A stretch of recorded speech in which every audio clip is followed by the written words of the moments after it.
Please subscribe to my channel. This is my sincere request to you, honey. I expected my sister's birthday party to be uncomfortable, but then she smiled at my daughter and told her to go help the servants clean up. The whole room laughed. I didn't. I had just noticed one small detail in that perfect mansion that didn't belong, and it would lead to a paper trail so dirty her friends would run before the cake was even cut. My name is Aurora Bennett.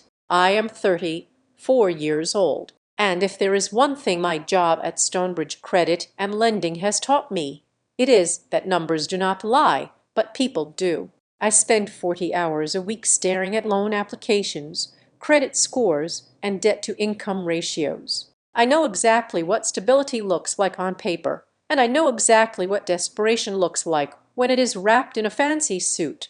My life is not glamorous. I drive a sedan that is 6 years old. I live in a 2-bedroom apartment where the rent is reasonable, and I pay my bills on the second day of every month. It is a quiet life, a safe life, and it is exactly the kind of life my sister Camille would describe as suffocating. Do you think Aunt Camille will like it? The question came from the back seat. Pulling my eyes to the rear-view mirror, my daughter, Sophie, was clutching a small, half-affazedly wrapped package in her lap. She is 10 years old with eyes that are still too big for the harshness of the world and a heart that refuses to understand the concept of cynicism. She will love it. Soph, I said, forcing a warmth into my voice that I did not quite feel. Because you picked it out, Sophie smiled, looking down at the gift. It was a ceramic jewelry dish she had found at a local craft fair. She had saved her allowance for 5 weeks to buy it.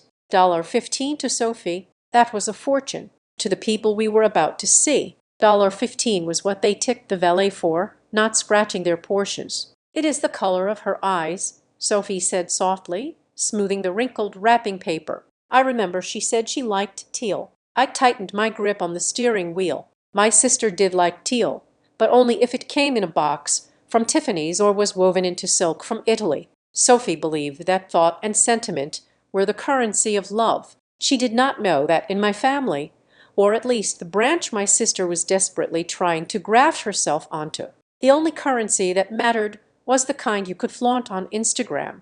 We turned off the main highway and began the climb up into the hills. The scenery changed instantly. The practical strip malls and gas stations of my neighborhood were replaced by wrought iron gates, manicured hedges that looked like they were cut with lasers, and driveways long enough to land a small plane on. Wow, Sophie breathed, pressing her face against the window. Is this where she lives now? For the weekend, at least, I muttered, mostly to myself. Camille had sent out the digital invitations 3 months ago. It was not just a birthday party. It was a coronation. She had rented a massive estate in the hills for the event, claiming that her own house was undergoing renovations for a wine cellar that I was fairly certain did not exist.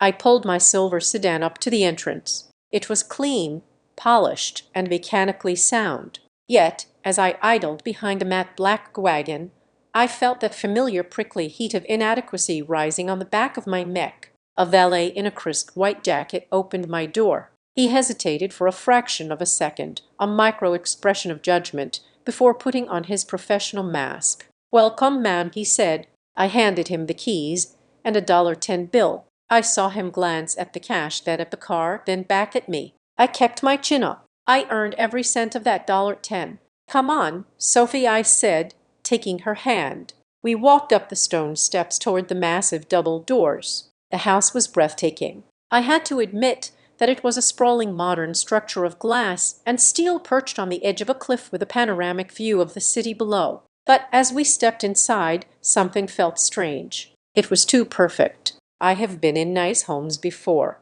I have clients who are wealthy. But usually a home has a pulse. There are photos on the mantel, a stray book on a side table, a specific scent of the people who live there. This place smelled like industrial cleaner and expensive leaves. The furniture was arranged with geometric precision. It felt less like a home and more like a high-end furniture showroom where you are afraid to sit down. "Aurora, you made it." The voice was high, polished, and dripping with a sweetness that set my teeth on edge. I looked up to see my mother, Evelyn, rushing toward us. She was wearing a dress that I knew cost more than my first car, and her hair was stiff with hairspray.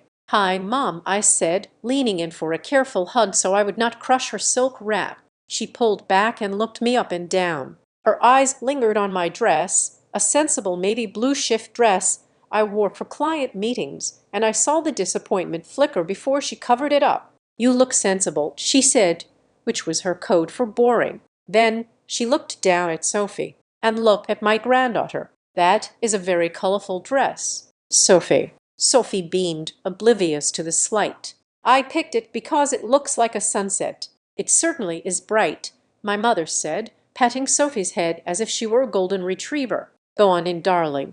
Camille is in the main salon." We moved deeper into the house. The main salon was cavernous, filled with people holding flutes of champagne. The noise level was deafening, but it wasn't the warm roar of a family gathering. It was a sharp, performative noise. People were laughing too loudly at jokes that weren't funny. I caught snippets of conversation as we wove through the crowd. "We are closing on the villa in Tuscany next month," a man in a linen suit said. "Honestly, first class on that airline has gone downhill terrifically." A woman with too much filler in her lips complained. I told him, "If the boat isn't ready by July, we are suing." Another voice boomed. It was a symphony of humble brags and overt displays of wealth, and in the center of it all, sitting on a velvet chaise lounge like a queen holding court, was Camille. My sister looked stunning. I could not deny that she was wearing a shimmering gold gown that clung to her body like liquid metal. Her hair was swept up in an intricate chignon, and diamonds sparkled at her throat and ears. She was laughing, her head thrown back, one hand resting possessively on the arm of her husband. Derek Hartwell was a man who always looked like he was posing for a photograph that never got taken. He was handsome in a generic catalog way, with a jawline that could cut glass and eyes that never seemed to focus on anything for more than 2 seconds. He was nodding along to whatever Camille was saying, swirling his scotch. "Camille," Sophie called out, tutting my hand forward. Camille stopped laughing and turned her gaze toward us. For a second, just a split second, her face was blank. Then the mask slid into place. "Aurora, little Sophie," she exclaimed, extending a hand, but not standing up. "I am so glad you guys could make it out to the boonies." The guests around her chuckled politely. This place was hardly the boonies. It was one of the most expensive zip codes in the state. "Happy birthday, Camille," I said, keeping my voice steady. "The place is beautiful, isn't it?"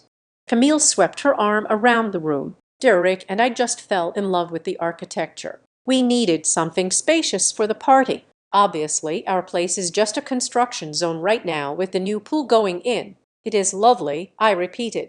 Sophie stepped forward, holding out her gift. "Happy birthday, Aunt Camille. I got you this." Camille looked at the crumpled wrapping paper. She took it with 2 fingers, as if she were picking up a used tissue. "Oh, how sweet," Camille said. Not opening it, she placed it on the table behind her, right next to a towering stack of boxes wrapped in gold and silver foil, clearly from designer brands. Sophie's small, lumpy package looked pathetic next to them. "I will open it later." "Okay, sweetie. I have to mingle." "Okay," Sophie said, her voice dropping a little. "Go grab some punch," Camille said, dismissing us with a wave of her manicured hand. "The catering staff is bringing out the orders." I steered Sophie away before she could see the way Camille immediately turned back to a woman wearing a Rolex and started talking about a spa treatment in Switzerland. We found a corner near the floor-to-ceiling windows. I handed Sophie a glass of pink lemonade from a passing tray. She took a sip, looking around the room with wide eyes. "Mom," she whispered, leaning into my side. "Why are those girls looking at me?" I followed her gaze. A group of 3 girls, roughly Sophie's age, were standing near the chocolate fountain. They were dressed in what looked like miniature versions of their mother's couture gowns. They were whispering and giggling, looking directly at Sophie's sunset dress, a dress I had bought at a department store for $1.40. "They are not looking at you, honey," I lied, smoothing her hair. "They are just looking around." "They are pointing at my shoes," Sophie said, tucking her scuffed ballet flats one behind the other. My heart clenched. I wanted to march over there and tell those children that my daughter was kind, smart, and creative. qualities that money could not buy. But I knew that in this room, those qualities were about as valuable as paper money in a bonfire. "You look beautiful," I told her firmly, "and you are here to celebrate your act. That is what matters. We are not here for them. I am here for Sophie." I reminded myself, I am here because despite everything, Sophie loves her act. I am not here to compete in Camille's status Olympics. "I need a napkin," Sophie said, pointing to a smudge of lemonade on her hand. "Stay right here," I said. "I will go find one." I made my way through the throng of people, dodging elbows and avoiding eye contact. The air in the room was stifling, heavy with the scent of ambition and insecurity. I needed a moment of quiet. I saw a swinging door that looked like it led to the service area, and headed for it. I pushed through the door and found myself in a short hallway connecting the main salon to the kitchen. The noise of the party faded instantly, replaced by the clanging of pots and the urgent voices of the catering staff. The kitchen was a chaotic scene of stainless steel and steam. Servers in black vests were rushing back and forth with trays of crab cakes and caviar blinis. They looked exhausted. I saw a young woman wiping sweat from her forehead with the back of her hand before picking up a heavy tray. Her eyes met mine for a second, a look of shared humanity that was completely absent in the other room before she hurried out. I grabbed a stack of napkins from a side table and turned to leave. As I did, my eyes caught something on the door frame of the service entrance. It was a small plastic placard attached to the wall. It looked like a standard inventory tag for the venue. But what caught my attention was a piece of masking tape that had been slapped over the bottom half of it. The tape was peeling slightly at the corner, likely from the heat of the kitchen or the humidity of the dishwashers. I stepped closer. My instincts as an auditor kicked in. When someone covers something up, my brain automatically asks why. I reached out and used my fingernail to gently lift the peeling edge of the tape. Underneath the handwritten scroll that said, "Main Service In," there was a printed logo. It was a blue crest with the words "Elite Event Rentals" printed clearly. But it was not just a rental company logo. Beneath that, printed directly onto the plastic of the venue's fixture, was another name, a name that had been hastily covered by a second, smaller sticker that the Elite Event Rentals label was trying to hide. I peeled back the second layer, just a fraction more. Foreclosure Asset Management Group. I froze. Foreclosure. Camille had told everyone she rented this place because her own mansion was being renovated. She had implied this was a high-end vacation rental, the kind owned by a tech billionaire who was away in Tokyo. But Foreclosure Asset Management Group didn't rent out vacation homes to billionaires. They managed properties that had been seized by banks. They managed properties that were sitting empty, waiting for auction. I looked at the sticker again. There was a date code on it inspected 0424. That was only 2 weeks ago. This wasn't just a rental. This was a seized asset. And usually to rent a seized asset for an event, you had to jump through incredible hoops or you had to know someone who was bending the rules. I let the tape fall back into place and smoothed it over with my thumb. A cold feeling settled in my stomach, distinct from the social anxiety of the party. Camille wasn't just showing off. She wasn't just exaggerating her wealth, which was her usual modus operandi. She was staging a lie on a massive scale. And if there is one thing I know from my job, it is that when people go to great lengths to stage a lie, it is because the truth is something they cannot afford to pay for. I turned back toward the swinging door, the napkins clutched in my hand. The laughter from the party drifted through the cracks, sounding even more hollow than before. Camille was out there playing the queen in a castle that belonged to a bank, surrounded by people who would eat her alive if they knew the truth. I had found the first thread, and without even meaning to, I had the sudden sinking urge to pull it. I walked back into the main salon with the paper napkins clenched in my hand, the knowledge of the hidden label burning a hole in my pocket. The atmosphere in the room had shifted, or perhaps my perception of it had. Before it had just seemed like a display of excessive wealth. Now, it felt like a stage set where the actors were frantically ad-libbing to keep the audience from noticing the scenery was made of cardboard. Sophie was exactly where I had left her, standing near the towering glass wall that overlooked the valley. She was clutching her small gift bag with both hands, her knuckles white against the colorful tissue paper. She looked small against the backdrop of the sunset, a splash of genuine warmth in a room that felt clinically cold. "Mom," she said as I approached, her voice laced with relief, "I thought you got lost." "Just took a detour," I said, smoothing the hair back from her forehead. "You still have a present." "I wanted to give it to her properly," Sophie said, looking toward the center of the room where Camille was holding court. "She was busy before. Maybe now is a good time." I looked at my sister. She was currently flanked by two women who looked like they shared the same plastic surgeon. They were laughing at something Camille had said, their heads thrown back in a synchronized display of amusement. It was now or never. "Okay," I said, placing a hand on Sophie's shoulder. "Let us go say happy birthday." We navigated the sea of designer suits and cocktail dresses. The air smelled of expensive perfume and truffles. As we approached, Camille's gaze flickered toward us. For a brief moment, I saw a flash of annoyance, as if we were interruptions in her broadcast before she switched on the beaming smile again. "And here is my little niece," Camille announced, her voice pitching up an octave. "Sophie, look at you." Sophie stepped forward, her shyness battling with her excitement. She held out the bag again, presenting it like an offering. "Happy birthday, Aunt Camille," Sophie said clearly. "I hope you like it." I picked it out myself. The conversation in the circle died down. All eyes were on the exchange. Camille looked at the bag. It was a simple paper gift bag from a local craft market, crinkled slightly at the corners. It stood in stark contrast to the glossy, heavy boxes piled on the table behind her. "Oh, sweetie," Camille said. She reached out and took the bag by the very tip of the handle, her fingers barely making contact. She did not look inside. She did not ask what it was. She simply turned and dropped it onto a side table where empty champagne flutes were gathering. "Just put it there. We do not want to clutter up the main table, do we?" The dismissal was swift and brutal. I felt Sophie stiffen under my hand.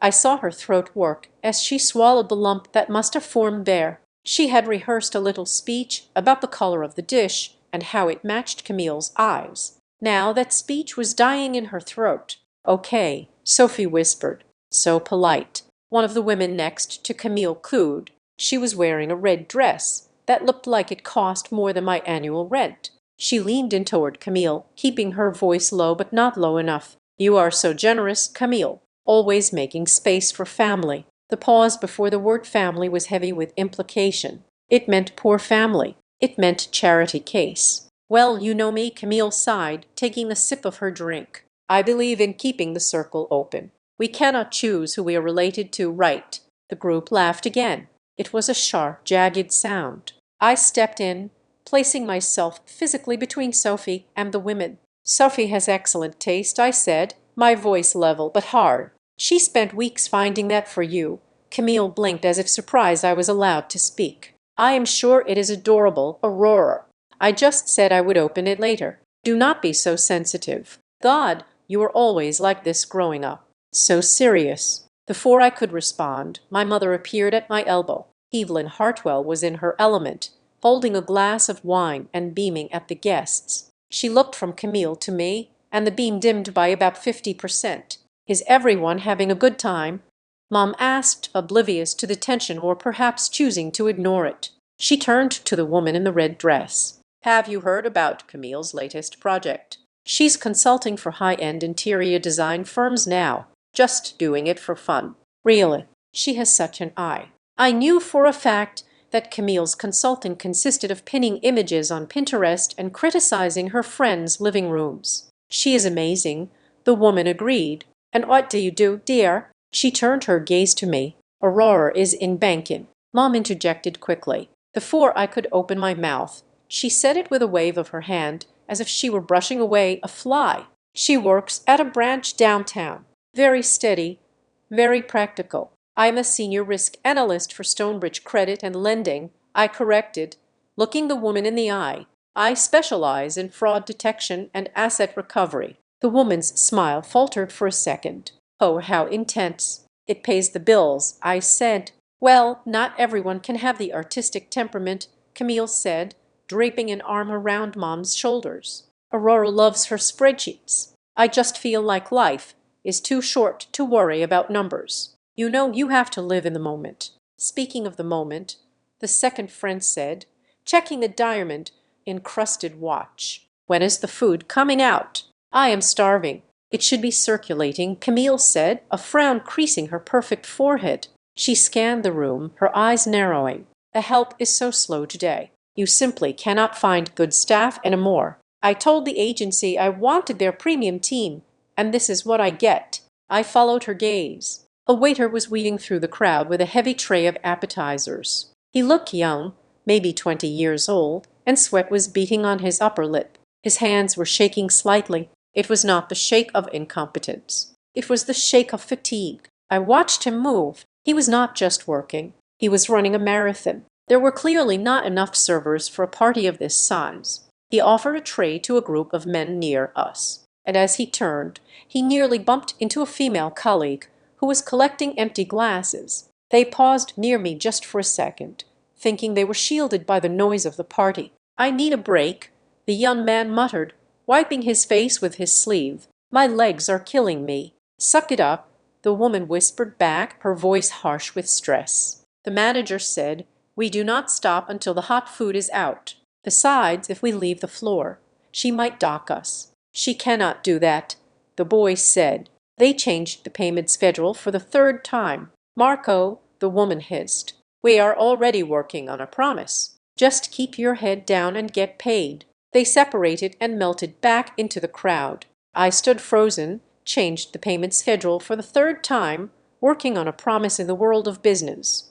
Those were death rattles. A company or a client that sifts payment schedules is a client that does not have the liquidity to pay. Combined with the foreclosure sticker in the kitchen, the picture was becoming heightened clear. Camille was throwing a 5F Figueroa party on credit, exploiting workers who were too desperate to walk away. Aurora Earth to Aurora. I snapped back to reality. Camille was staring at me, looking amused. "You zoned out," she said. "I was just telling everyone about our summer plans. We are closing on Lake House in July. It is right on the water. Private dock, 3 stories, the works." "Oh," I asked. "Where exactly?" "Up north," Camille said vaguely, waving her hand toward the imaginary north. "It is a hidden gem, totally exclusive. We want it to be a sanctuary. You know, a place to disconnect." "That sounds expensive," I said.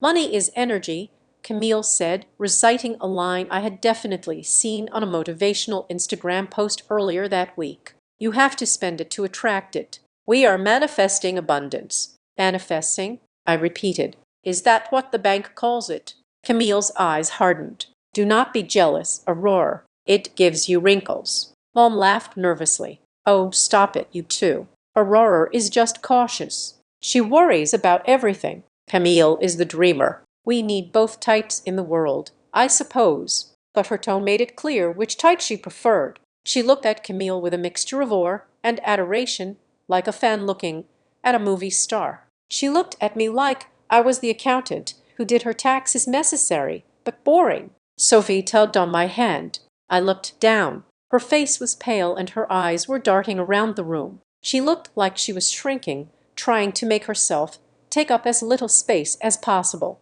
"Mom," she whispered, "can we go get some water outside?" "Excuse us," I said to the group. "We need some air." "Do not go far," Camille called out as we walked away. "I am making a toast in 20 minutes. You do not want to miss it."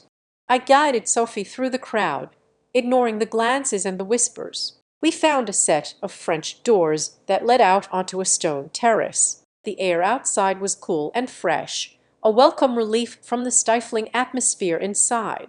We walked to the edge of the balcony, looking out over the city lights, twinkling below. Sophie leaned against the stone railing. She picked at a loose thread on her dress. "Mom," she asked softly. "Yeah, baby, why does everyone look at me like that?"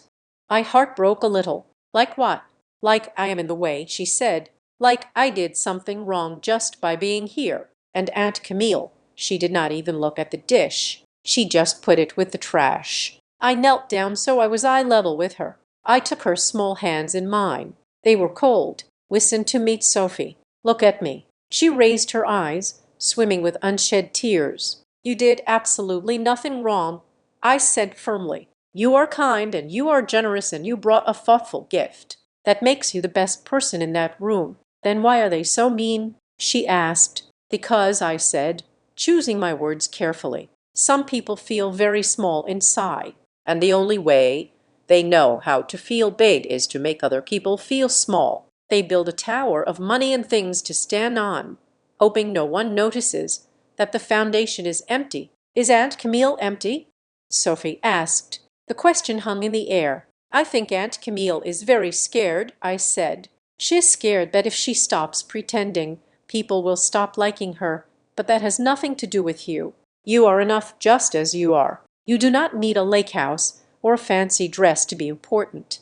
Sophie nodded slowly. I still wish she opened it. I know, I said, pulling her into a hug. I know. Over her shoulder through the glass doors, I could see Camille laughing again, holding court. She looked radiant and untouchable, but I knew the truth now. I knew about the foreclosure. I knew about the unpaid staff. I knew about the lies. And as I held my daughter, who was feeling less than because of my sister's vanity, I felt a shift inside me. I had come here to keep the peace. I had come here to survive the evening. But looking at the fake smiles and the exhausted waiters and feeling my daughter's sadness, I realized that peace was no longer an option. Camille was not just hurting herself with these lies. She was hurting everyone around her to keep the illusion alive. Come on, I said, standing up and smoothing Sophie's dress. Let us go back inside. But remember what I said. You are the real thing in a room full of fakes.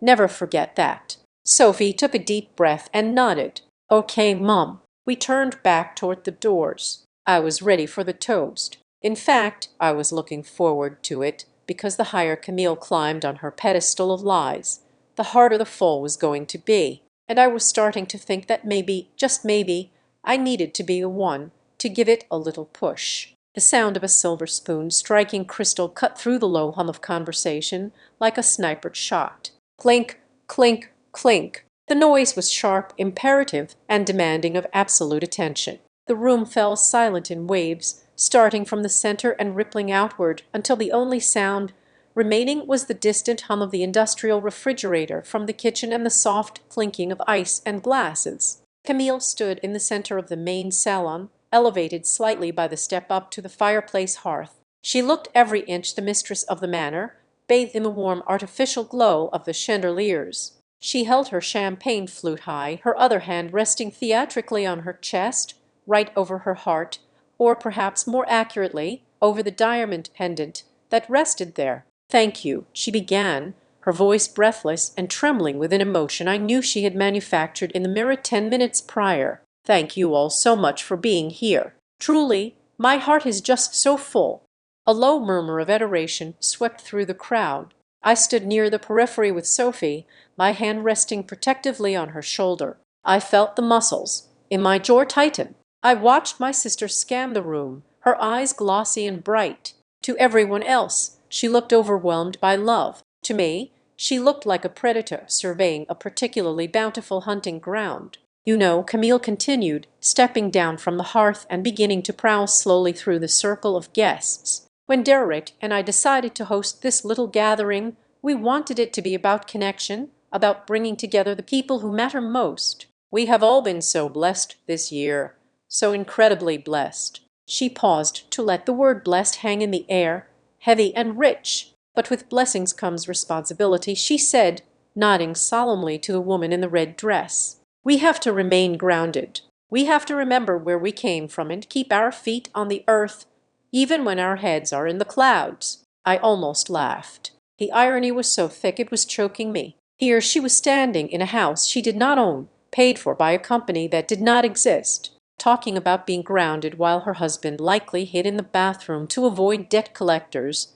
Camille continued her monologue, spinning a tale of hard work and good fortune. She talked about the struggle of the renovation on her actual house, painting herself as a martyr for enduring such chaos. She talked about her charitable endeavors, which I knew consisted of attending 2 luncheons a year and buying a table for a tax write-off. As she spoke, her eyes began to wander. She looked past the faces of her friends, past the adoring gaze of our mother, and settled on the side table where the gifts were piled. The glossy boxes from the designer stores were stacked high, a monument to consumerism. But right at the front, marring the perfection, was the small crumpled paper bag Sophie had brought. Camille's gaze snagged on it. I saw the micro-expression of disgust ripple across her face before she smoothed it away. She looked from the bag to the floor where a few cocktail napkins had been dropped by careless guests. Then her eyes lifted and locked onto Sophie. Sophie was watching her aunt with wide, admiring eyes. Despite everything, despite the dismissal earlier, my daughter still looked at Camille as if she were a princess from a storybook. Sophie was smiling, waiting for the speech to end so she could clap. Camille smiled back, but it was not a warm smile. It was the smile of a cat that has just cornered a mouse and decides to play with it before the kill. And speaking of staying grounded, Camille said, her voice dropping to a conspiratorial, sugary tone that amplified the silence rather than breaking it. "We are so lucky to have family here who remind us of the simple things." The room turned to look at us. I felt the heat rise in my cheeks, not from shame, but from a sudden primal instinct to shield my child. "Sophie, darling," Camille called out. She did not shout, but her voice carried with perfect clarity. "Come here for a second." Sophie looked up at me. Uncertain, I hesitated. Every alarm bell in my head was ringing. But to refuse would be to cause the scene my mother was so terrified of. I gave a small nod, my hand sliding from Sophie's shoulder to her back. Sophie took 2 steps forward, entering the circle of light. She looked small in her sunset-colored dress and scuffed shoes, surrounded by adults in tuxedos and silk. "Yes, Aunt Camille?" Sophie asked, her voice small and polite. Camille tilted her head, looking at Sophie with a pitying expression that was theatrical enough for the back row to see. "You know, sweetie," Camille said, gesturing vaguely at the scattered napkins on the floor and the empty glasses on the side tables. "I was just thinking, since you are here and you are not really participating in the adult conversation, maybe you could make yourself useful." The air in the room seemed to vanish. "Useful," Sophie repeated, confusion wrinkling her brow. "Yes," Camille said, her smile widening to show perfect whitened teeth. "You can help the servants clean up. Look at all this mess. Grab a tray or a trash bag. It will be good practice for you." The sentence hung in the air, vibrating with cruelty. It will be good practice. It was not a joke. It was not a misunderstanding. It was a calculated, precision strike designed to strip a 10-year-old girl of her dignity in front of 50 strangers. It was Camille telling the world that while her daughter might be a princess, my daughter was help. Time seemed to distort. I saw the faces of the guests. A few of them chuckled a nervous, sycophantic sound from people who were too afraid of Camille to realize how vile she was being. Others looked down at their shoes, uncomfortable, but silent. Sophie stood frozen. The smile slid off her face like it had been physically slapped away. Her skin, usually rosy, turned a patchy blotchy red. She looked down at her hands, then at the floor, then at the waiter standing near the wall. She looked as if she wanted to disappear into the floorboards. She did not move. She did not speak. She just stood there, paralyzed by a shame she did not deserve and could not process. I felt a physical sensation in my chest, like a cable snapping. I took a step forward. Suddenly, a hand clamped onto my forearm. It was a vice grip, surprisingly strong. I looked down. It was my mother. Evelyn was standing beside me, her knuckles white as she dug her nails into my skin. She was not looking at Sophie. She was looking at me, her eyes wide with panic. "Or," she hissed, her voice barely a breath. "Do not." I looked at her, incredulous. "Did you hear what she just said?"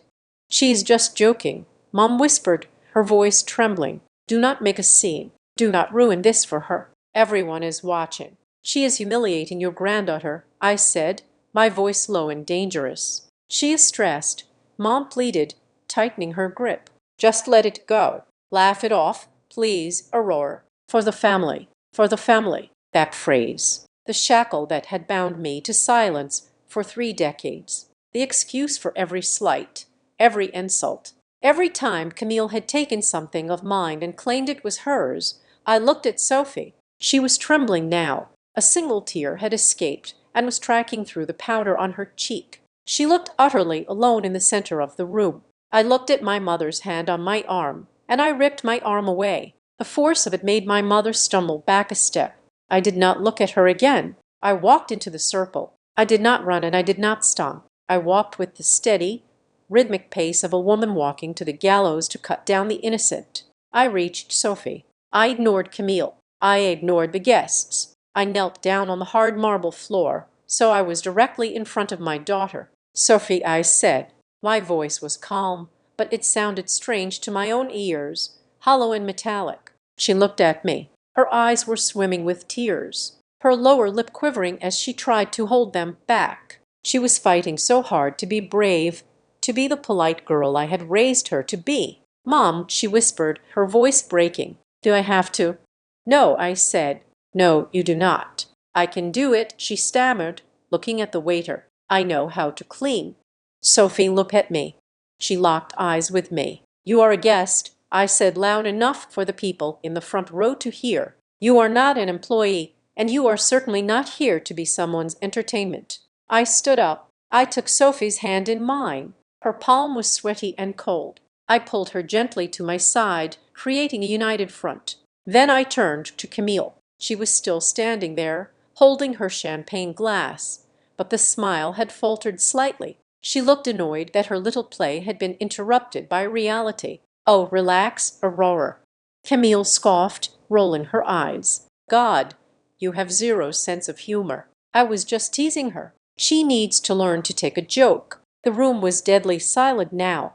The uncomfortable shifting had stopped. Everyone was waiting to see if the mouse would bite back. I looked at my sister. I really looked at her. I saw the fear behind the eyes, the desperation of the foreclosure, the pathetic need to stand on someone else's neck just to feel tall. A joke is when everyone laughs. "Camille," I said. My voice was not loud. I did not shout.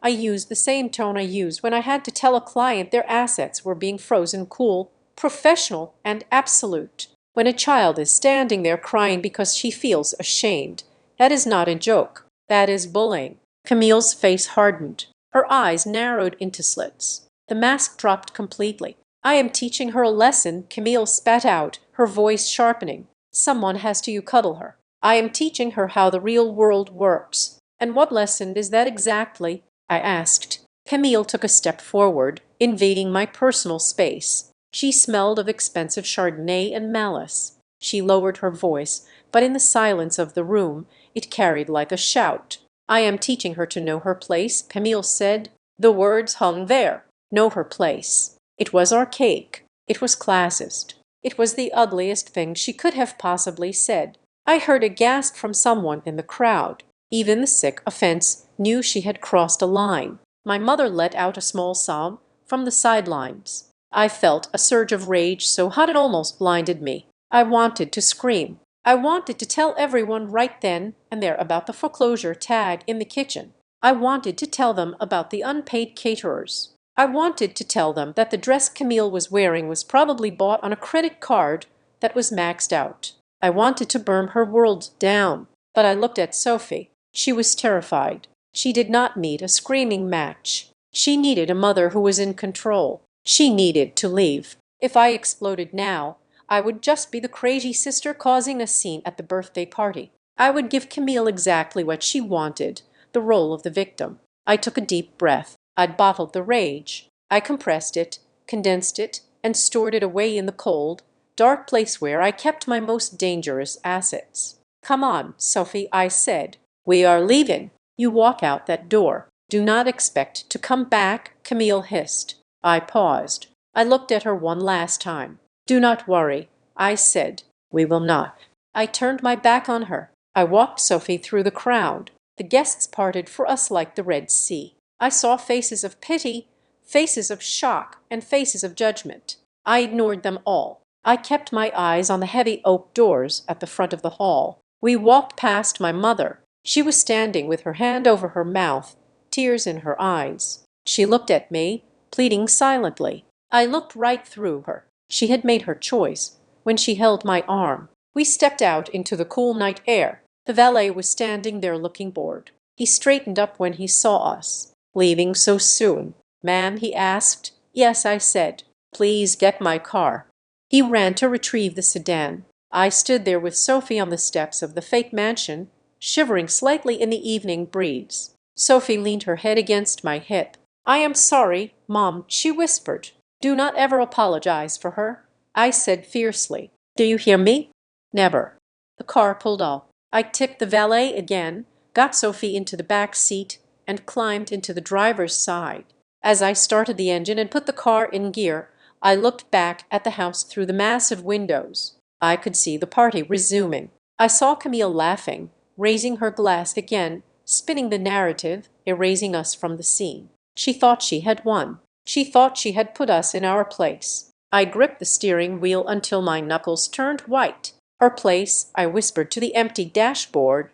Camille wanted to talk about places. Fine. I would teach her about places. I would teach her that her place was not in a mansion she did not own, spending money she did not have, hurting people she did not respect. I would find the paper trail. I would find the debts. I would find the lies. And I would dismantle her life brick by gold-plated brick. I pulled out of the driveway, the gravel crunching under my tires. The rage was gone, replaced by a cold mathematical clarity. The party was over. The work was just beginning. The silence in the car was heavier than the humid night air outside. We had been driving for 10 minutes, the city lights blurring past us in streaks of neon and white, but neither of us had spoken a word since we left the gravel driveway of the estate. The only sound was the rhythmic hum of the tires on the asphalt and the soft hiccuping breaths coming from the passenger seat. I kept my eyes on the road, but my peripheral vision was fixed on Sophie. She was curled in on herself, her knees pulled up to her chest, her head resting against the cool glass of the window. The small gift bag, crumpled and forgotten by everyone else, was still clutched tightly in her hands. Mom, her voice was so small it barely rose above the hum of the engine. It cracked on the single syllable, a sound that tore through my chest. I am here, baby, I said, reaching over to rest my hand on her knee. I am right here, Sophie sniffled, wiping her nose with the back of her hand. She did not look at me. She kept staring out into the darkness. Does Aunt Camille hate me? I almost slammed on the brakes. The question was so raw, so devoid of anger, and filled only with a child's confusion, that it took the breath out of me. I tightened my grip on the steering wheel until my knuckles itched. How do you answer that? How do you tell a 10-year-old that her aunt does not hate her, but views her as a prop, an inconvenience, or a target? No, I said firmly, forcing my voice to remain steady. No, Sophie, she does not hate you. Then why did she say that? Sophie turned to me then, her eyes swollen and red. Why did she want me to clean up? She looked at me like I was dirty. I signaled and pulled the car over into the empty parking lot of a closed pharmacy. I could not have this conversation while driving. I put the car in park and turned in my seat to face her. The orange glow of the street lamp overhead washed over us, casting long shadows across her face. Listen to me, I said, taking both of her hands and mine. What happened back there had nothing to do with you. It had nothing to do with your dress or your gift or who you are. It felt like it was about me, she whispered.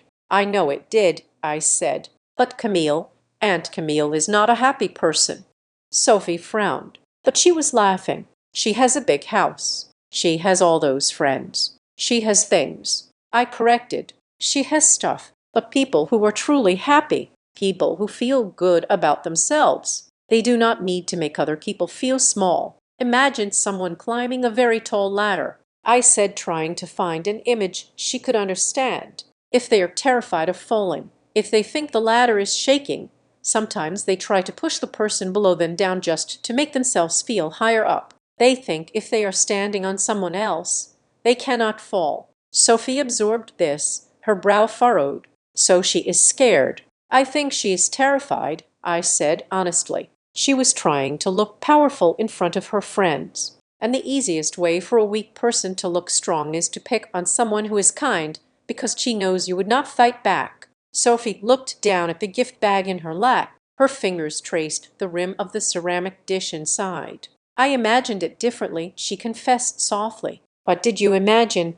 I asked. I thought she would open it, Sophie said, her voice trembling again. I thought she would see the color and remember that she told me she liked teal, and I thought she would give me a hug, a real one, not the kind where she pats my back and looks away. My heart broke into two distinct pieces. The cruelty of the night wasn't just the public humiliation. It was the destruction of that innocent hope. Camille hadn't just insulted my daughter. She had taken a pure, loving intention and treated it like garbage. "I am so sorry, Sophie," I said, leaning over the console to wrap my arms around her. She buried her face in my shoulder and finally let herself cry. I held her until the shaking stopped, stroking her hair. "I am so sorry I took you there. I want to go home," she mumbled into my shirt. "We are going," I promised. "We are going home right now." By the time we unlocked the door to our apartment, it was past 9:00. The familiar scent of our home, vanilla candles, and laundry detergent hit me like a wave of relief. It wasn't a mansion. It didn't have marble floors, but it was ours and it was safe. Sophie went straight to her room to change into pajamas. I went to the kitchen to pour myself a glass of water, my hands shaking slightly now that the adrenaline was fading. My phone buzzed on the counter. The screen lit up with a photo of my mother. I stared at it. I considered letting it go to voicemail.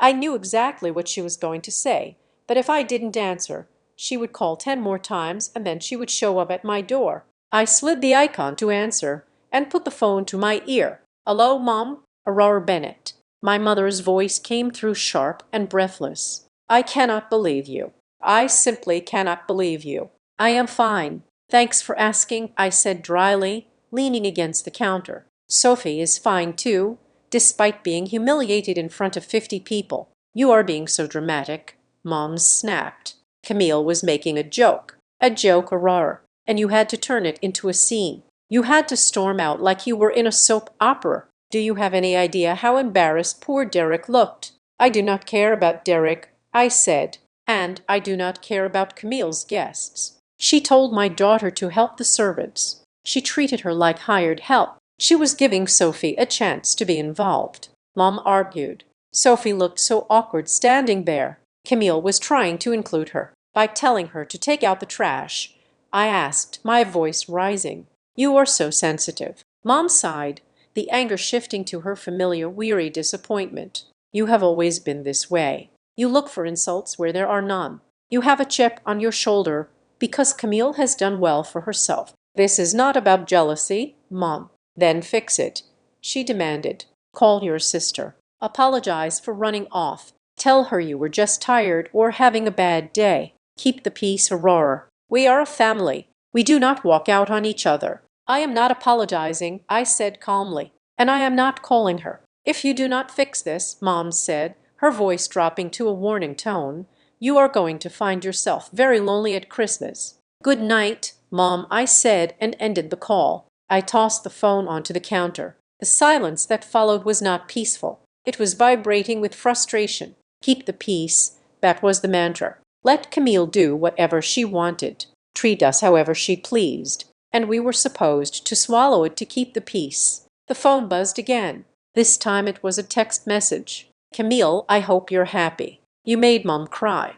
Next time you want to have a tantrum, do it at your own house. Don't ever embarrass me in front of my friends again. They are still talking about how unstable you seemed." I stared at the words unstable. That was rich coming from a woman who was living a lie. Sophie walked into the kitchen. She was wearing her oversized t-shirt and holding the gift bag. She looked at me then, at the phone in my hand. "Was that Grandma?"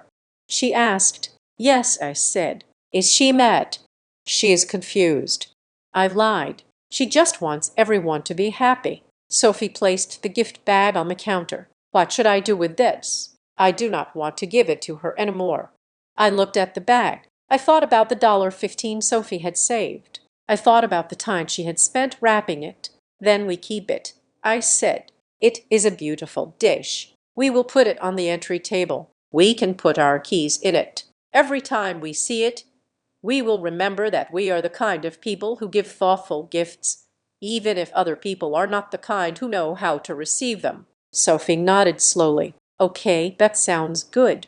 Go to bed, Peanut," I said. "I will begin to tuck you in a minute." When Sophie was finally asleep, Breathing deeply in the soft light of her room, I went back to the living room. I did not turn on the TV. I did not pick up a book. I sat down at my small dining table and opened my laptop. The anger I had felt earlier had cooled into something hard and sharp. It was the feeling I got at work when a balance sheet did not add up. It was the instinct of a hunter who has caught a scent. "Don't ever embarrass me," Camille had written. She was terrified of embarrassment. She was terrified of exposure. I thought about the sticker in the kitchen, Foreclosure Asset Management Group. I thought about the caterers mentioning missed payments. I thought about the desperate, frantic energy beneath Camille's smile. I opened a web browser. I did not log into my work database. That would be unethical and leave a digital footprint I did not want. I stuck to public records. In the state where we lived, property records, business licenses, and civil court dockets were all matters of public record if you knew where to look. And I knew exactly where to look. First, I searched for the address of the mansion, 1408 Skyline Drive. The county assessor's website loaded slowly. I typed in the address. The results popped up in black and white. Ona Triton Holdings, LLC, Cub West Coast Bank. It was bank-owned. It had been foreclosed upon 6 months ago, but that did not explain how Camille was hosting a party there. Banks did not usually rent out foreclosed mansions for birthday bashes. I opened a new tab and searched for the address combined with keywords like rental and event. Nothing. Then I remembered the other name on the sticker, Delete Event Rentals. I searched for them. Their website was flashy, promising luxury experiences for the discerning client. I clicked on their venues page there. Fourth on the list was the house on Skyline Drive, the pinnacle estate available for daily and weekly lease, perfect for weddings, corporate retreats, and private galas. I sat back in my chair. So, they didn't own it. They didn't even have a long-term lease. They had rented it for the weekend. That in itself wasn't a crime. Plenty of people rented venues for parties. But Camille had explicitly told everyone, including our mother, that they had bought a new place and were renovating, implying this was just a temporary luxury pad they also owned or leased long-term. She had built her entire persona for the evening around the idea that this level of wealth was her new normal. But there was something else. The rental agreement for a place like that would be astronomical. $5,000 a night easily, plus the security deposit. I went back to the county clerk's website. I searched for Derek Hartwell. The screen refreshed. A list of civil filings appeared. Small claims, Greenleaf Landscaping vs. Sus Derek Hartwell. Judgment for plaintiff. Unpaid civil suit. Audi Financial Services vs. Derek Hartwell. Breach of contract. The list went on. But the most recent filing was from 2 weeks ago. Notice of default. This was for their actual house, the modest 3-bedroom split level they had lived in for 5 years. The house Camille claimed was being renovated. They weren't renovating. They were losing it.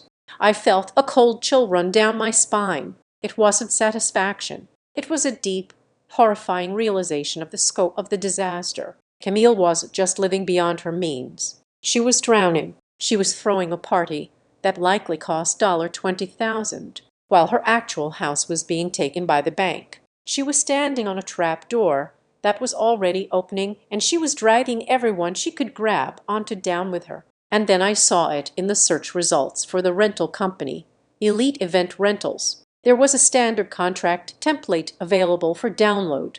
I opened it out of curiosity. It required a credit check and a guarantor for any rental over $10,000.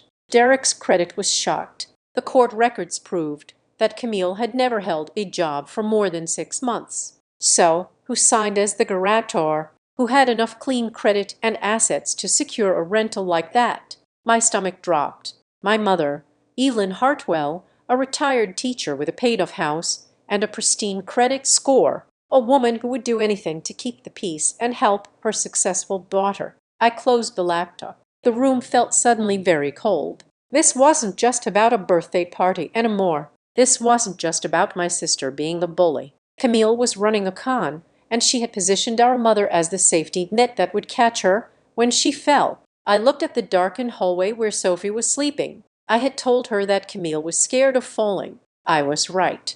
But I hadn't realized that when Camille finally fell, she planned to land on us. I stood up and walked to the window, looking out at the quiet street. The anger I had felt in the car was gone. In its place was a resolve as cold and hard as steel. I wasn't just going to expose Camille. I was going to have to go to war with her, because if I didn't, she was going to take my mother's retirement, my family's stability, and everything we had down into the hole she had dug for herself. I picked up my phone. I didn't reply to Camille's text. I didn't delete it either. I took a screenshot. It was the first piece of evidence in the file I was about to build. Monday morning arrived with the gray, relentless efficiency of a bank ledger. I sat at my desk at Stonebridge Credit and Lending, surrounded by the comforting hum of servers and the click of keyboards. My dual monitors glowed with spreadsheets and risk assessment algorithms. But my mind was miles away, stuck in the opulent hollow hallway of the mansion on Skyline Drive.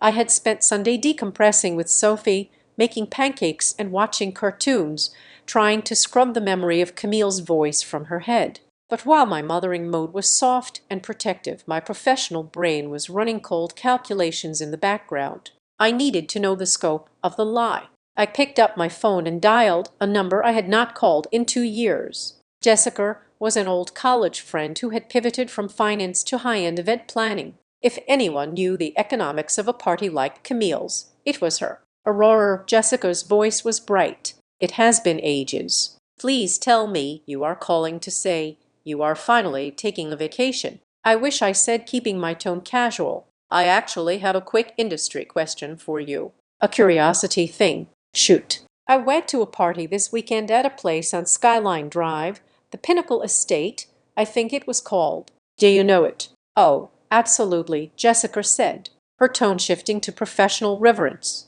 That is the crown jewel of rental properties right now. Infinite pool, marble, everything. Why, are you planning a wedding? Definitely not. I laughed. Just curious. My sister threw her birthday there. I was wondering what a place like that goes for. She made it sound like she got a steal. There are no steals at the Pinnacle, Jessica said flatly. That place is run by a holdings group that is notoriously shark-like. The base rate is $12,000 a night, with a mandatory 48-hour minimum rental plus the $5,000 security deposit. I wrote the numbers down on a sticky note. $29,000. That was more than Camille made in a year of her sporadic consulting gigs. And they are strict, Jessica added. They do not take checks, wire transfer or certified funds only 10 days in advance. They have a legal team on retainer that sues if you scratch the floorboards. Why do you ask? Just doing the math, I said. Thanks, Jess. I hung up. The math was impossible. Derek had judgments against him for unpaid landscaping bills of $500. There was no way they wired nearly $30,000 to a rental company unless they found a loophole or a lender. My phone buzzed again. I expected it to be my mother, continuing her campaign for peace, but the number on the screen was local and unfamiliar. I swiped to answer. This is Aurora. Hi, is this the contact for the Hartwell event? A female voice asked.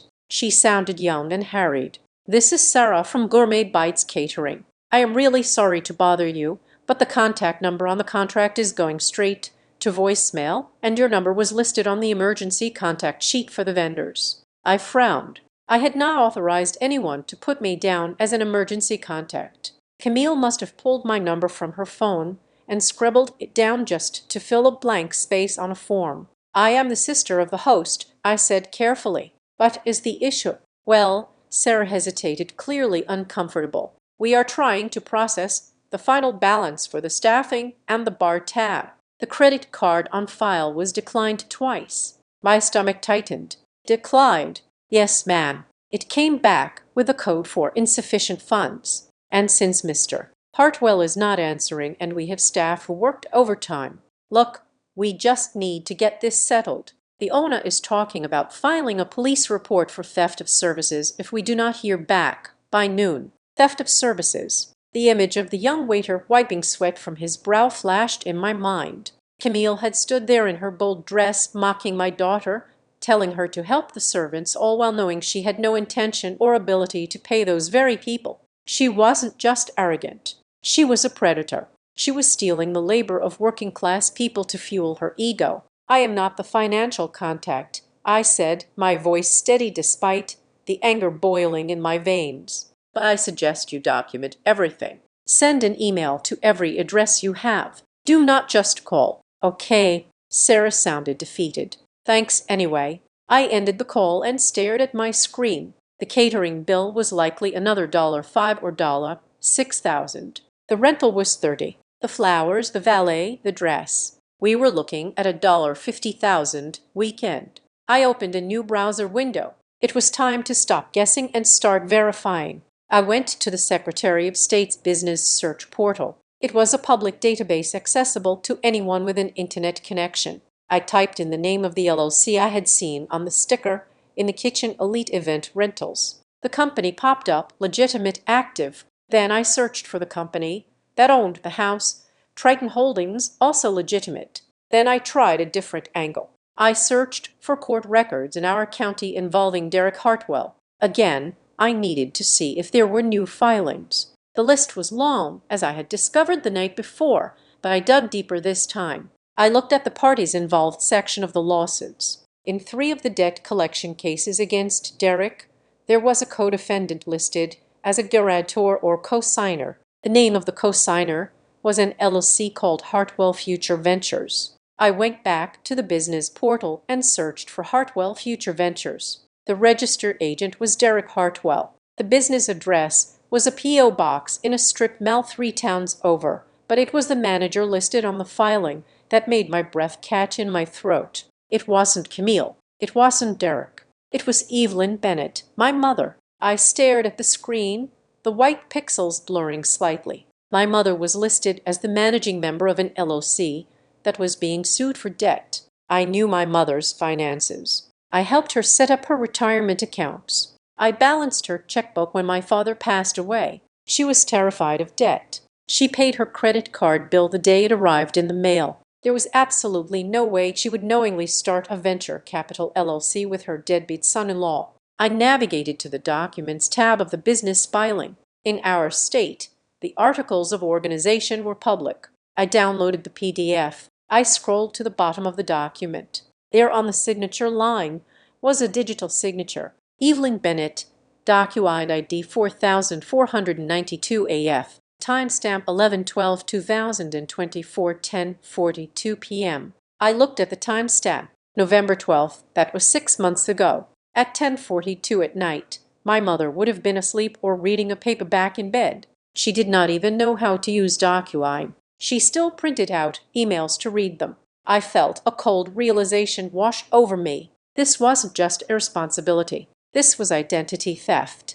Camille and Derek had used my mother's name and her clean credit history to open a shell company. They were using that company to guarantee their loans, their rentals, and their lifestyle. And when the house of cards collapsed, and it was already collapsing, the creditors weren't going to go after Derek, who was broke. They were going to go after the manager of the LLC. They were going to go after my mother's house, her pension, everything she had saved for 30 years. I grabbed my phone and dialed my mother's landline. My hand was shaking, not with fear, but with a cold, hard fury. "Hello," Mom answered after 3 rings. She sounded tired. "Mom," I said, skipping the pleasantries, "I need you to answer a question for me, and I need you to be absolutely honest. Do not protect Camille. Just tell me the truth. Aurora, please." She sighed. "I do not want to talk about the party anymore." "This is not about the party," I said. "Did you sign any papers for Derek regarding a business, a company called Hartwell Future Ventures?" There was a pause. "No, of course not. Derek has his own business things. I do not get involved in that." "Did you get an email from Doc Azad back in November?" I pressed. "Maybe something Camille told you was for a birthday gift or a subscription." "I do not know." Mom stammered.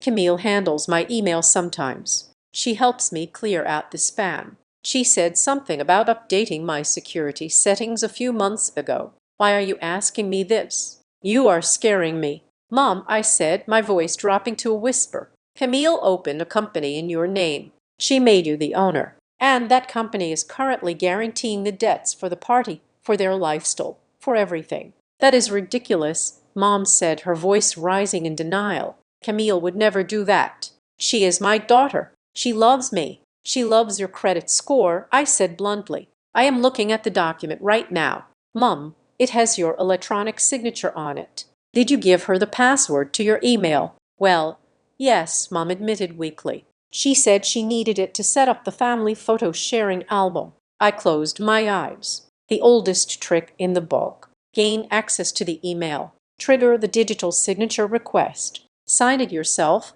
and delete the confirmation email before the victim ever sees it. It was clean. It was fast. And it was a felony. Mom, listen to me very carefully. I said this is not a family squabble anymore. This is fraud. If we do not fix this, you could lose your house. My house, Mom gasped. But the party was so beautiful. Everyone was so happy. The party was a lie, I said. The catering staff is calling me because they have not been paid. The rental company is going to be looking for their $30,000. And when Derek does not pay, they are coming for you. I have to call her, Mom said, panic creeping into her voice. I have to ask her. No, I commanded. Do not call her. If you call her, she will lie. She will tell you it is a mistake, or that I am jealous, or that she will fix it next week. She will stall until it is too late. Then what do I do? Mom sounded small, like a child lost in a supermarket. Or what do I do? You trust me, I said. For once, you stop protecting the daughter who is using you, and you trust the daughter who is trying to save you. There was a silence on the other end of the line, a long, heavy silence. Okay, Mom whispered. Okay, a roar. I am coming over after work. I said, we are going to go through everything. Change your passwords, pull your credit report, and we are going to document every single thing Camille has access to, but we won't get her in trouble. Will we? Mom asked, her voice trembling. I do not want her to go to jail. I looked at the PDF on my screen. I looked at the signature that proved my sister had sold our mother down the river for a night of champagne and validation. I am not going to call the police today, I said, choosing my words carefully. But we are going to make sure she can never use your name again. And we are going to make sure she pays for this mess. Not you. I hung up the phone. I sat there for a moment, staring at the blinking cursor on my screen. My original plan had been simple revenge. I wanted to embarrass Camille. I wanted to knock her down a peg. But the stakes had changed. This was no longer about a rude comment to Sophie. This was a rescue mission. I thought about the legal implications. Proving unauthorized use of a digital signature was difficult, but not impossible. We would need to match IP addresses. We would need to show that the signature originated from Camille's device, not Mom's computer. I picked up a pen and started a new list. 1. Secure Mom's accounts. 2. Gather all communications from vendors. 3. Map out the timeline of the fraud. 4. Find the leverage. I needed leverage. I needed something that would force Camille to assume the debt herself, to transfer the liability off my mother before the lawsuits hit. I needed to corner her so completely that she had no choice but to confess and take the fall. I looked at the sticky note with the rental cost, $29,000. If the rental company sued, they would name the LLC. They would serve my mother. I needed to get ahead of the process server. I opened one last tab. I searched for the Pinnacle estate again. I looked for the owner's direct contact info, not the booking agent. I found a name, Marcus Thorne, CEO of Triton Holdings. I didn't email him, not yet. That was a card to play later. Instead, I printed the articles of organization for Hartwell Future Ventures. I printed the lawsuit summaries. I printed the invoice from the catering company that Sarah had just emailed me. I clipped them all together into a neat, damning stack. Camille had told Sophie to clean up. She had wanted to teach my daughter a lesson about her place in the world. I placed the folder in my bag. Tonight, I was going to start cleaning up, and the first thing I was going to scrub was my sister's name off my mother's financial life. Camille wanted to play the part of the rich socialite fine. I was going to make sure she paid the bill, every single cent of it. I sat across from Elena in a booth at a coffee shop 3 blocks from the county courthouse. Elena and I had gone to university together. And while I had gone into the rigid world of risk assessment, she had pivoted into contract law. She was sharp, unsentimental, and exactly the kind of person you wanted in your corner when your family tree started rotting from the inside out. I slid the stack of papers across the table. It contained the Articles of Organization for Hartwell Future Ventures, the debt collection notices, and the digital signature logs I had pulled the night before. Alina took a sip of her black coffee and started reading. She did not gasp. She did not shake her head. She simply turned the pages with a rhythmic practice efficiency. After 10 minutes, she set the papers down and looked at me over the rim of her glasses. "This is a mess, Aurora," she said. It was a statement of fact, not an emotional judgment. "I know," I said. "I need to know how to fix it. Specifically, I need to know how to fix it for my mother without sending my sister to prison today. I want the option, but I do not want to pull a trigger unless I have to." Helena tapped a fingernail on the print out of the digital signature. "Technically, this is identity theft and fraud. If your mother claims she did not sign this, the creditors will go after the person who did. That is Camille. If your mother stays silent, the law assumes she authorized it, even if she did not hold the pen. It is called ratification. If she knows about the fraud and does nothing to stop it while the company continues to accrue debt, she becomes liable. That was the lever I needed. So to save herself, she has to disavow the signature." I clarified explicitly and in writing. Elena confirmed. "She needs to file an affidavit of forgery with the Secretary of State. She needs to notify the creditors that the account was opened fraudulently, and she needs to lock her credit down immediately. And if she does that, then the creditors pivot," Elena said, leaning back. "They will look at who actually benefited from the funds. They will look at the IP addresses. They will pierce the corporate veil and go after Camille and Derek personally. It will not be pretty for them, but your mother will be clear. That is the goal." I said, "I am not looking for a street fight. I want a surgical removal of my mother from this cancer." "Then stop acting like a sister and start acting like an auditor," Alina advised. "Document everything. Do not rely on phone calls. If it is not on paper, it did not happen." I left the coffee shop with a clear battle plan. I wasn't going to scream at Camille. I was going to bury her in paperwork. I drove straight to my mother's house. She was waiting for me in the kitchen, looking smaller and more fragile than I had ever seen her. The dark circles under her eyes told me she hadn't slept. "Did you call her?" Mom asked, her voice trembling as I walked in. "No," I said, placing my laptop on the table. "And neither did you." "Right.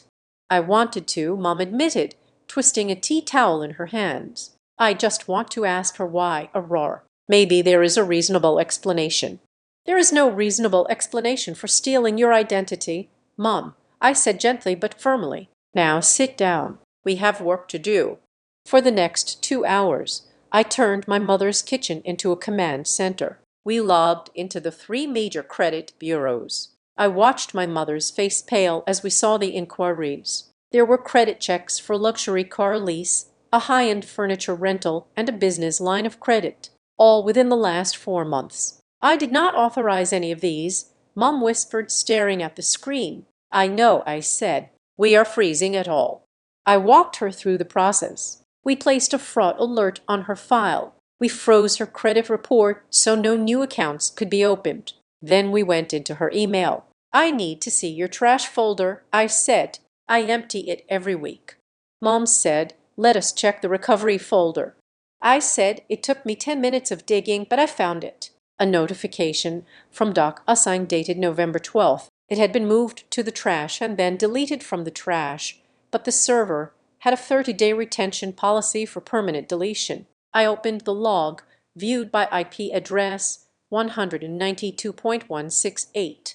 I checked the IP address against my mother's home router. It didn't match. I pulled out my phone and checked a website that geolocated IP addresses. The address on the signature log traced back to a residential provider in the exact suburb where Camille and Derek lived. "Here is the smoking gun," I said, pointing to the screen. "This signature was made from a computer in Camille's house. While you were where were you on November 12th? I opened the calendar app on Mom's phone. November 12th, Mom murmured, leaning in. That was a Tuesday. I was at bingo. And then I went to dinner with the ladies from the church. You were out of the house from 5:00 until 9:00, I noted. The signature was time-stamped at 7:30. You physically could not have signed this from your desktop computer. I printed the calendar entry. I printed the IP log. I stapled them together. This is your shield, Mom. I said, this proves you did not do it. My phone buzzed on the table. I glanced at the screen. It was Sarah from the catering company again. I hesitated, then picked up. Hi, Sarah, I said, and Bennett. Sarah sounded desperate. I am sorry to call again, but I just spoke to the venue manager at the Pinnacle. He said he is locking the gates if the remaining balance on the rental isn't wired by tomorrow. And Mr. Hartwell is not answering. Sarah, listen to me, I said, keeping my voice low so my mother wouldn't spiral further. I am going to give you some advice, not as a family member, but as someone who works in risk. Stop calling Derek. He is not going to pay you. He does not have the money, but we have a contract. Sarah stammered. Then enforce it, I said. Do not yell. Do not threaten. Send a formal demand letter via certified mail to the business address on your contract.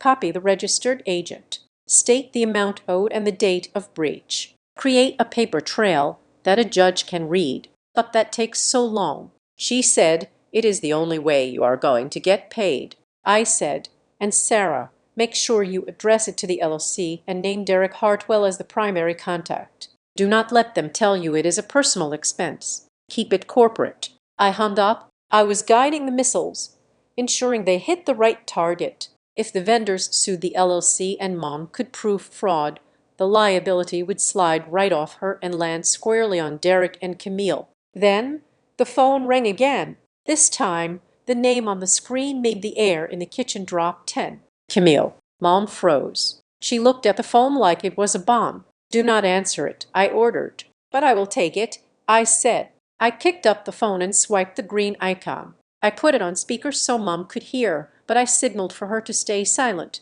Hello, Camille, I said. Oh, it is you. Camille's voice came through high and tight. I was calling Mom. Is she there? She is busy, I said. She is helping me with some paperwork. What do you need? I do not need anything, Camille said a little too quickly. I was just checking in, you know, making sure she's okay after you dragged her out of the party so dramatically. I was worried you might have upset her. The gaslighting was almost impressive in its audacity. Mom is fine, I said calmly. We are just going through her credit reports, doing a little financial spring cleaning. There was a silence on the other end of the line, a long but heavy pause where I could practically hear Camille's heart rate spike. Why would you do that? Camille asked, her voice dropping an octave. Mom has great credit. She does not need to worry about that stuff. You never know, I said, flipping a page of the credit report loudly enough for the microphone to pick up. Identity theft is on the rise. We found some very interesting inquiries from a company called Hartwell Future Ventures. We are just preparing the affidavit to send to the fraud department. Wait, Camille said. The panic was audible now. Wait, Aurora, do not. You do not need to do that. Those things are probably just glitches. You know how banks are. I do know how banks are, Camille. I said, that is literally my job. And banks do not make glitches that include digital signatures from specific IP addresses. Aurora, listen to me, Camille hissed. You are blowing this out of proportion. If you file a fraud report, it causes a huge mess. It freezes everything. It could hurt Mom. Actually, I said, Eleanor tells me it protects Mom.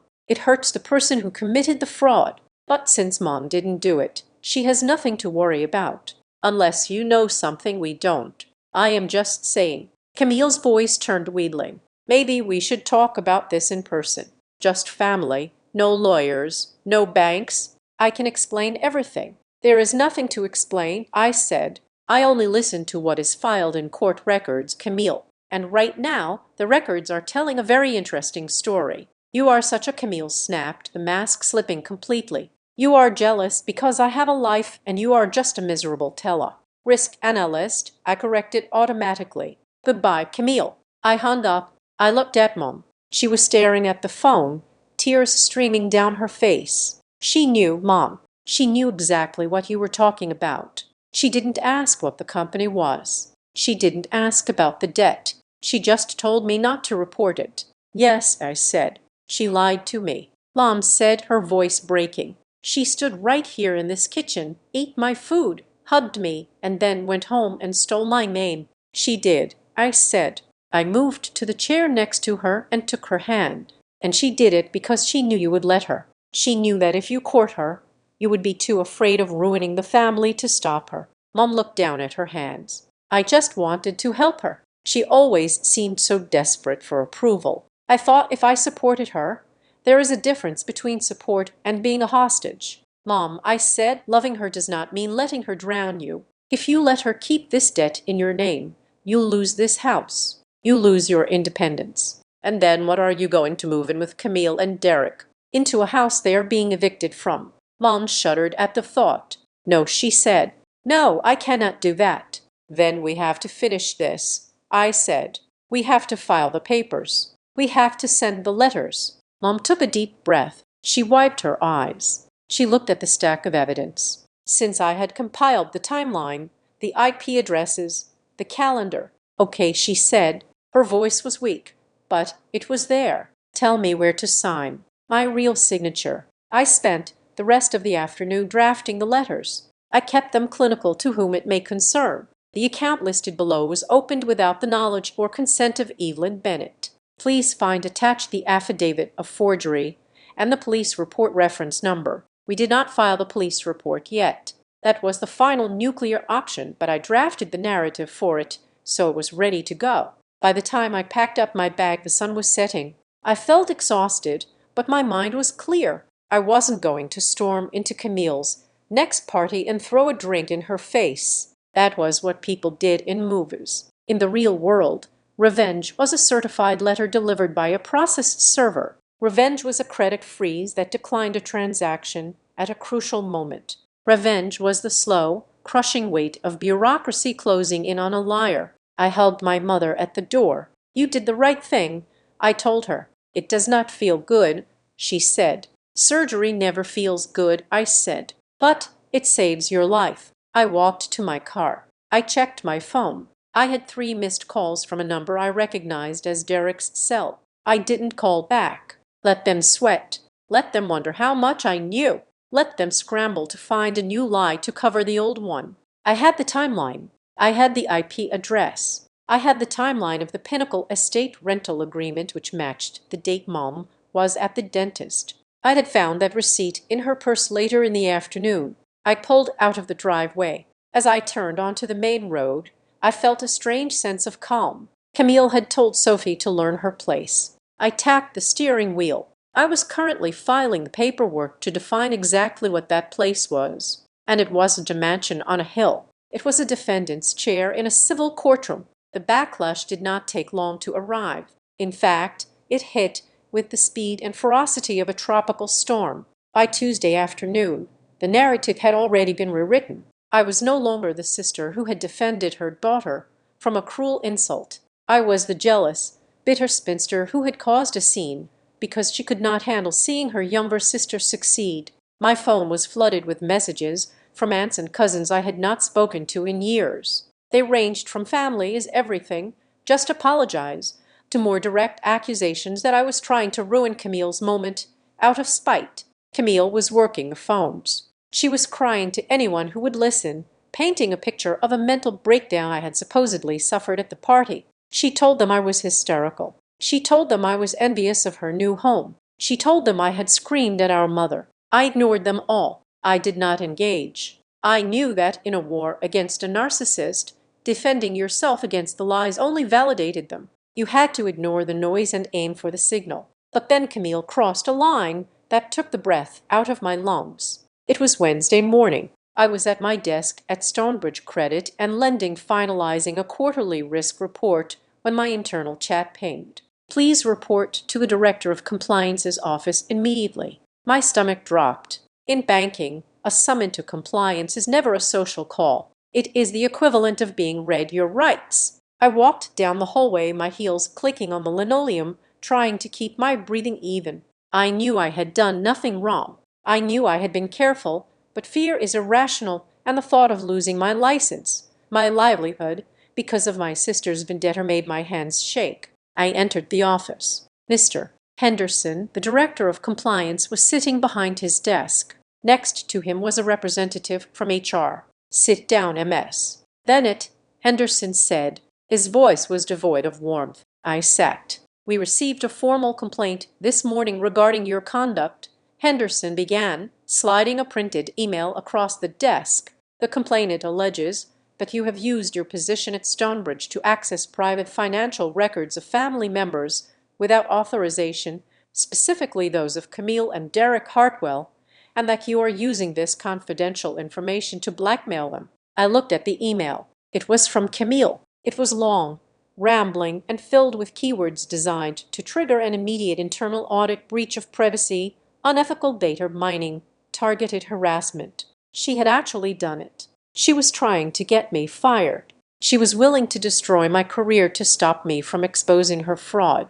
"This is a serious accusation," Aurora, the HR representative, said softly. "Accessing accounts of friends or family is a zero-tolerance violation." I took a deep breath. I did not get angry. I did not cry. I reached into my tote bag and pulled out a manila folder. "I expected this might happen," I said, my voice steady. "I have never accessed the profiles of Camille or Derek Hartwell on our internal systems. You can check my keystroke logs and my search history. I welcome that audit." I opened the folder. "However," I continued, "I have been conducting an investigation into identity theft committed against my mother, Evelyn Bennett. All the information I have gathered has been obtained through public county court records, the Secretary of State's business portal, and documents my mother voluntarily shared with me." I slid the stack of papers toward Henderson. "Here is the print out of the civil judgments against Derek Hartwell,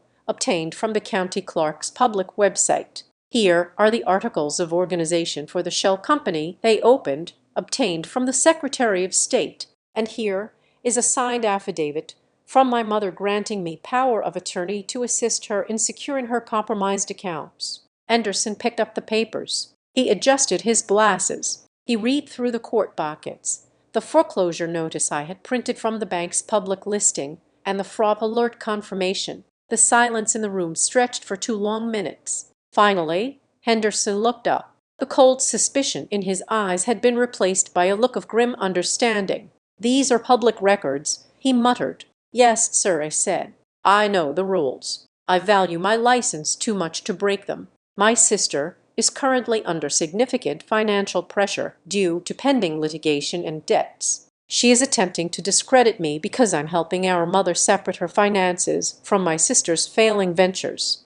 Henderson handed the papers to the HR rep. He leaned back in his chair and exhaled. "We will still have to run a formal audit of your terminal usage," Henderson said. "It is protocol, but assuming your logs match your story, this complaint will be dismissed as malicious." "Thank you," I said. "I am happy to cooperate fully." "And MS. Bennett," Henderson added as I stood up, "if this individual contacts the bank again, refer her to our legal department. We do not take kindly to false reports filed as leverage in domestic disputes." "Understood," I said. I walked out of the office. My knees felt like water, but my head was high. Camille had fired her biggest gun. She had tried to take away my ability to feed my daughter, and she had missed, but the war was leaking into every part of my life. When I got home that evening, the atmosphere in the apartment was heavy. Sophie was sitting at the kitchen table doing homework, but her pencil was not moving. "Hey, Peanut," I said, dropping my keys in the bowl. The cheap plastic one, not the ceramic dish Sophie had bought, which now sat proudly on the entry table. "Hi, Mom," she said quietly. "Everything okay?" Sophie hesitated. She looked down at her math book. "Grandma called the house phone before you got home." I picked up. I froze. "What did she say?" "She was crying," Sophie said. "She asked if you were home. When I said no, she said she just wanted everyone to stop fighting. She said she misses us." Sophie looked up at me, her eyes wide and fearful. "Mom, is this my fault?" The question hit me harder than the meeting with compliance. I pulled out a chair and sat down next to her. Why would you think that? Because of the party, Sophie said, her voice trembling. Because I couldn't clean up. Because I made Aunt Camille mad. If I hadn't given her that present, none of this would be happening. Oh, Sophie, I said, pulling her into a hug. No, absolutely not. I pulled back so I could look her in the eye. I needed her to understand this. Listen to me. The cracks in the wall were already there long before we walked into that house. Aunt Camille and Uncle Derek, they have made some very bad choices for a long time. Choices about money and choices about how they treat people. But everyone is mad now. Sophie said they are mad because the truth is coming out. I said, imagine if someone built a house out of rotten wood but they painted it gold. It looks pretty, right?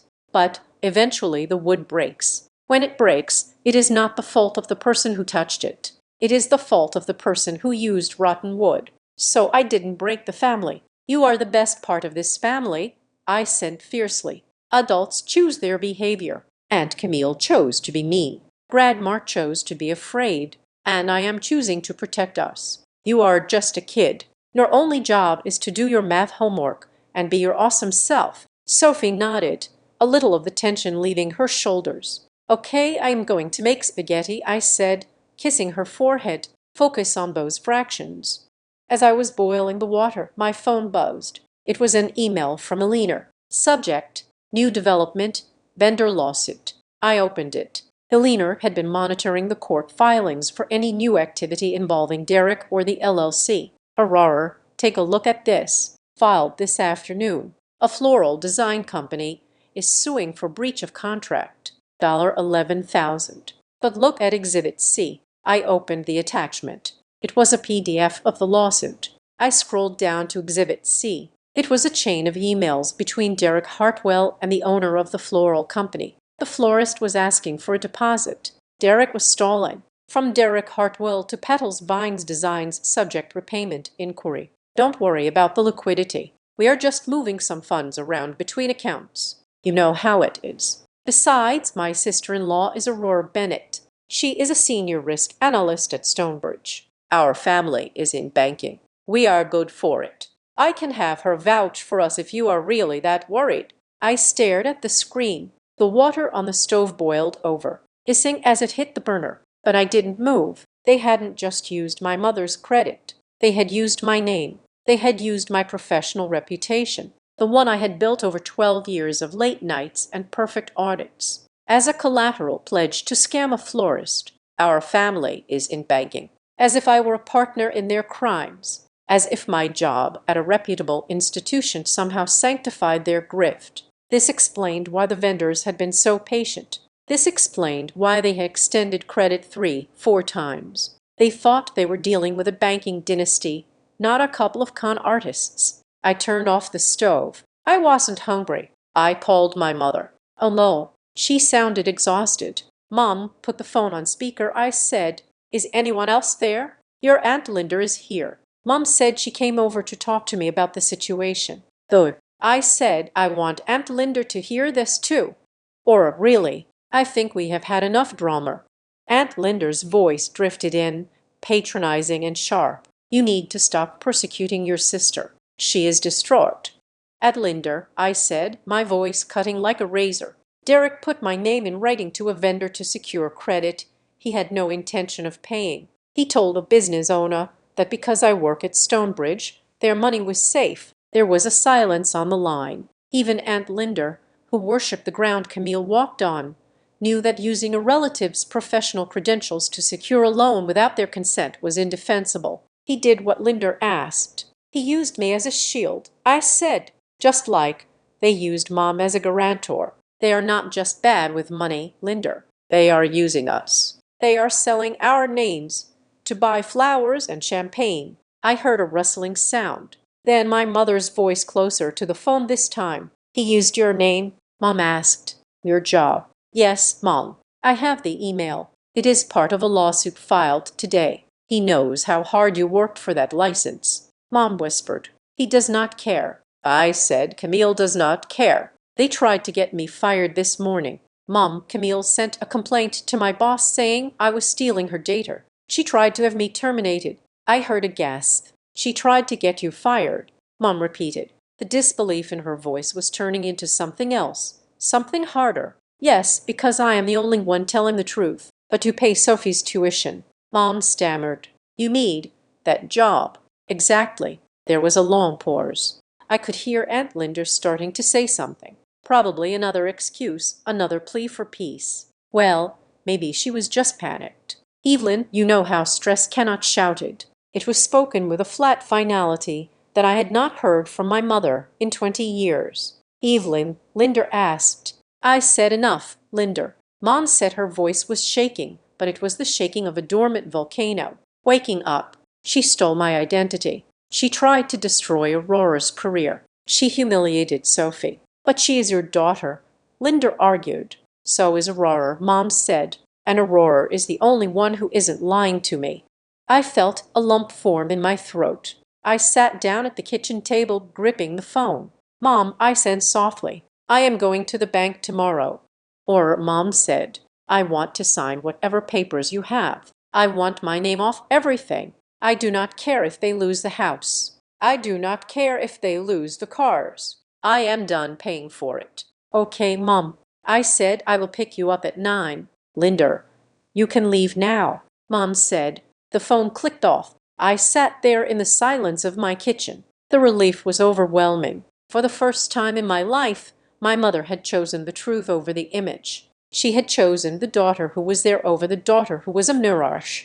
I checked my email one last time. There was a notification from the rental company forwarded by Sarah. They had seen the news about the floral lawsuit. They were getting nervous. And then I saw a post on social media. A mutual friend had screenshotted it and sent it to me. It was from Camille. Some people are so toxic they will invent anything to bring you down. Staying strong for my family. Haters going to hate. Hate blessed. But under the post the comments were different than usual. Hey Camille, is it true about the lawsuits? Asked one. My cousin works for the catering company. He said checks are bouncing, wrote another. Camille was deleting them as fast as she could, but she couldn't catch them all. The cracks were showing. She was losing control of the narrative. She could no longer smile and pose her way out of this. I closed my laptop. I had defended my job.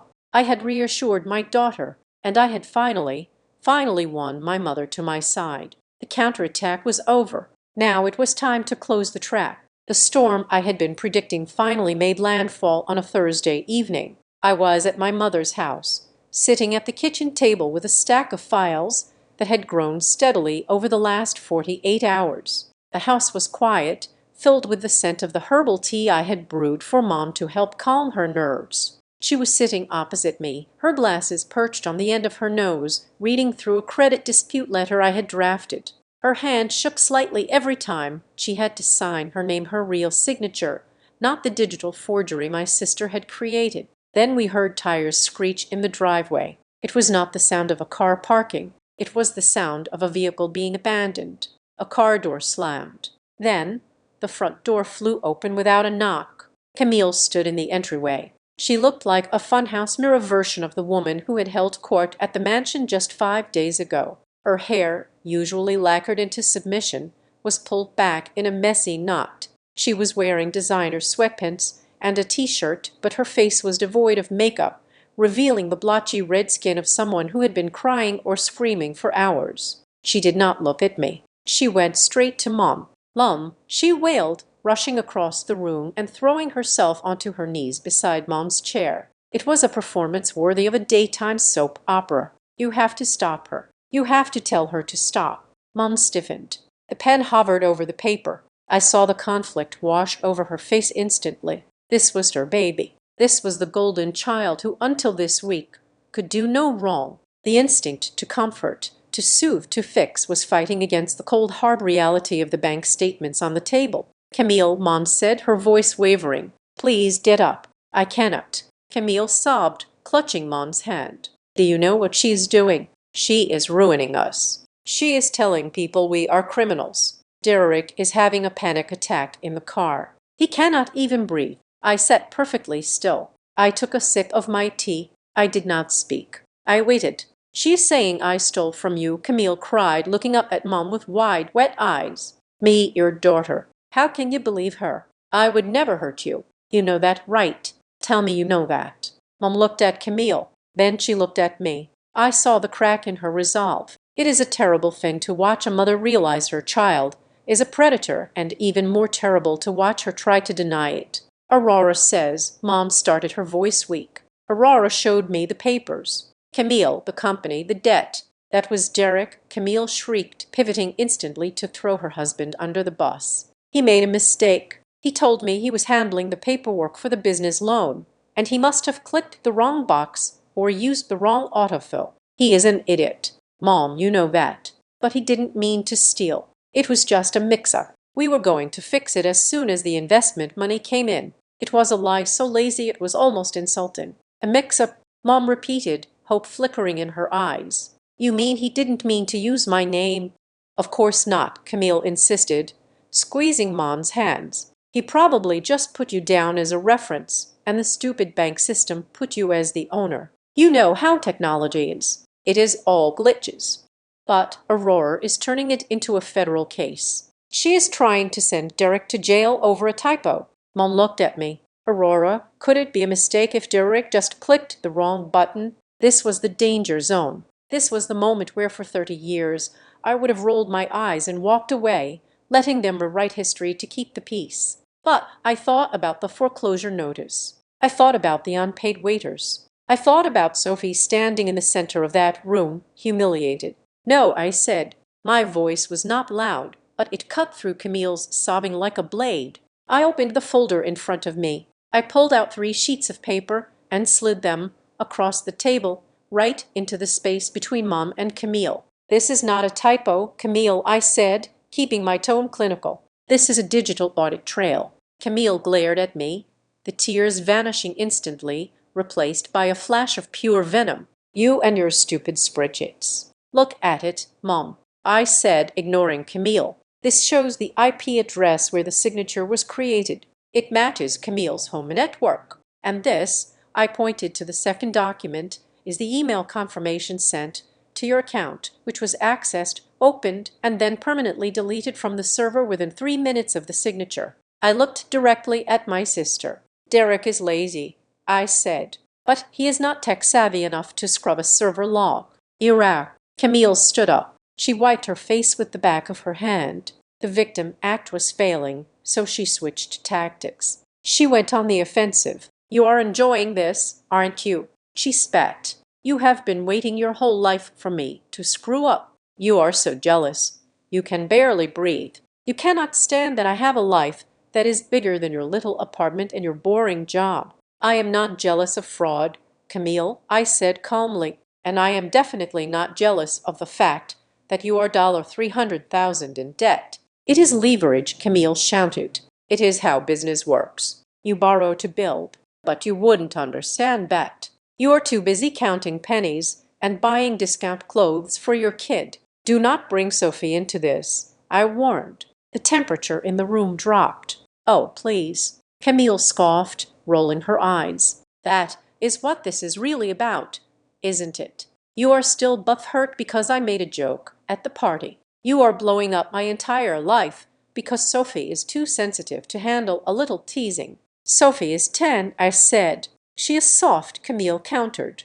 I was doing her a favor, toughening her up. If she cannot handle a comment about cleaning up, how is she going to handle the real world? I was trying to teach her something. Mom made a small noise of distress. Camille, don't. It was not nice. It was a joke. Camille threw her hands up. God, everyone is so fragile. I said she could help the servants. So what? It is good practice. It teaches humility. I stood up slowly. I walked around the table until I was standing 2 feet from my sister. I was taller than her in her flat shoes. I looked her in the eye.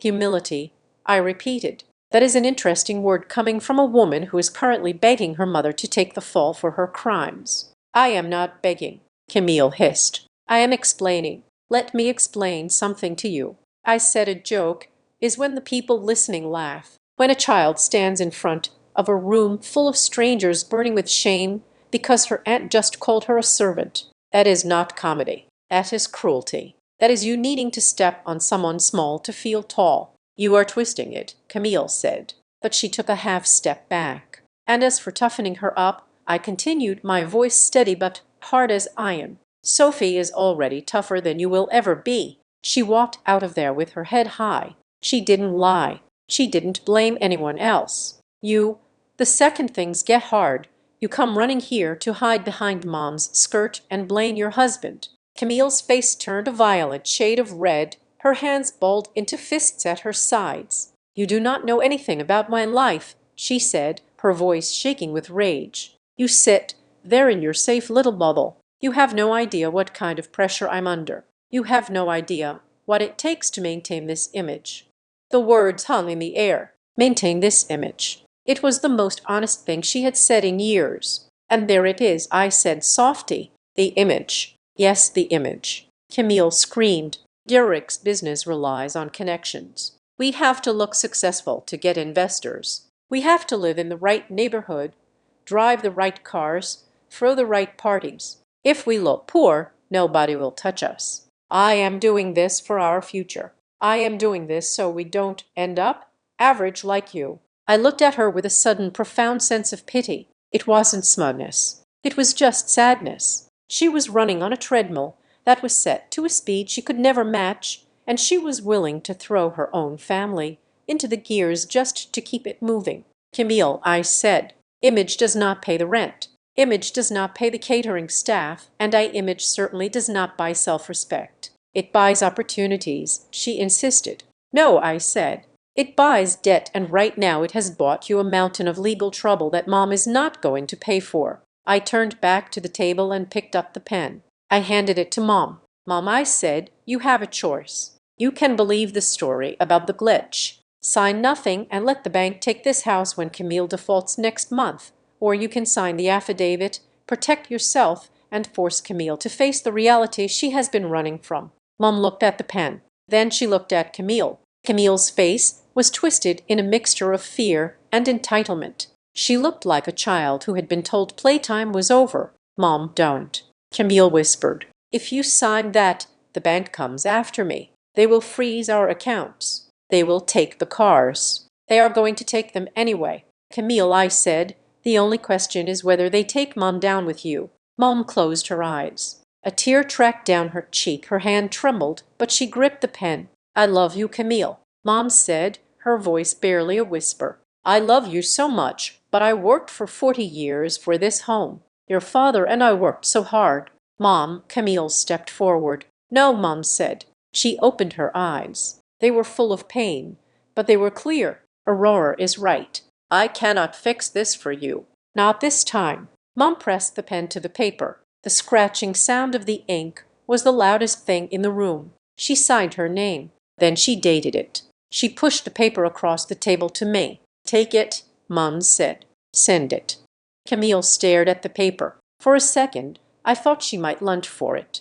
I shifted my weight, ready to block her, but she didn't move. She just deflated. The energy, the anger, the manic desperation just leaked out of her, leaving her looking small and gray. You are making a mistake, Camille said dully. You are choosing her over me. I am choosing the truth, Mom said, and I am choosing to sleep at night. Camille looked at me one last time. There was no fire left in her eyes, just a cold, empty hatred. I will never forgive you for this, she said to me. I know, I replied. But one day when you aren't drowning in lies, you might realize I did you a favor. Camille turned and walked out. She didn't slam the door this time. She just left it open. We heard the car start, the engine revving too high, and then the sound of her driving away into the darkness. I walked over and closed the door. I locked the deadbolt. I went back to the table and gathered the papers. I put the signed affidavit in my folder. It was done. Mom was safe. But as I looked at my mother slumped in her chair, weeping silently into her hands, I knew that the victory was hollow. Camille was gone, but the wreckage she had left behind was immense, and the war wasn't over. The affidavit would protect Mom from the past debts. But the civil lawsuits were already in motion. The creditors were circling. Camille and Derek were about to be cornered, and desperate people do dangerous things. I wasn't just an auditor anymore. I was the gatekeeper, and I had to make sure that when the walls of Camille's life finally collapsed, the debris didn't land on the people I loved. I will make tea, I said gently to Mom. We will get through this. She hates me, Mom sobbed.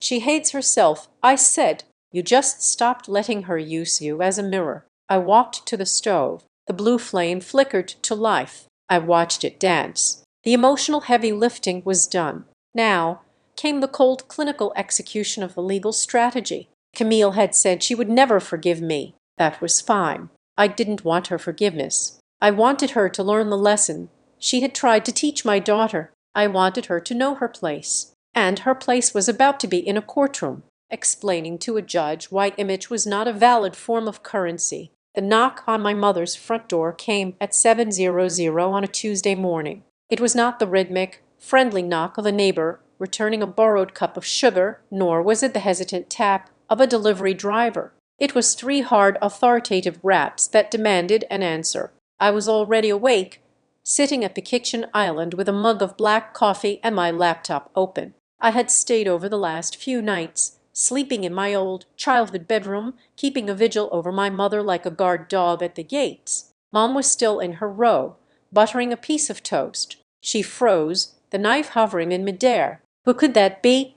She whispered, her eyes darting to me with the skittish fear of a hunted animal. Stay here, I said. I walked to the door and peered through the peephole. A man in a windbreaker stood on the porch holding a thick manila envelope and a clipboard. I knew exactly what he was in my line of work. We called them the Grim Reapers of the civil court system. I opened the door. Evelyn Bennett, the man asked, looking past me to where my mother stood in the hallway shadows. I am her daughter, I said. I have power of attorney. You can give them to me. He checked his clipboard, verified my name, and handed me the stack. You have been served.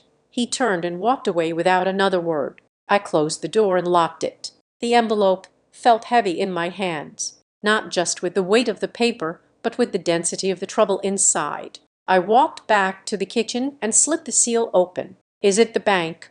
Mom asked, her voice trembling. It is a subpoena, I said, scanning the cover sheet and a summons from the Superior Court. I laid the documents out on the table. It was a request for production of documents regarding the assets of Hartwell Future Ventures, and right there, listed as a person of interest and guarantor, was Evelyn Bennett. The legal machinery had started to turn. My affidavit of forgery had been filed, but the court system is a slow-moving beast. To the plaintiffs suing for their money, my mother was still the person whose name was on the dotted line, and they were casting a wide net to see whose pockets were deep enough to pay. They want my bank records, Mom said, reading over my shoulder, her face draining of color. They want to see my savings account. They are looking for assets, I explained. Standard procedure. We will respond with the fraud documentation. We will clear this. But Mom, this is real. This is what Camille did. Mom sank into a chair. Where is she? I called her yesterday. It went straight to voicemail. That is the other thing, I said, sitting down opposite her. I did some digging last night. Derek has not been seen at his office in 3 days. His car is gone from their driveway.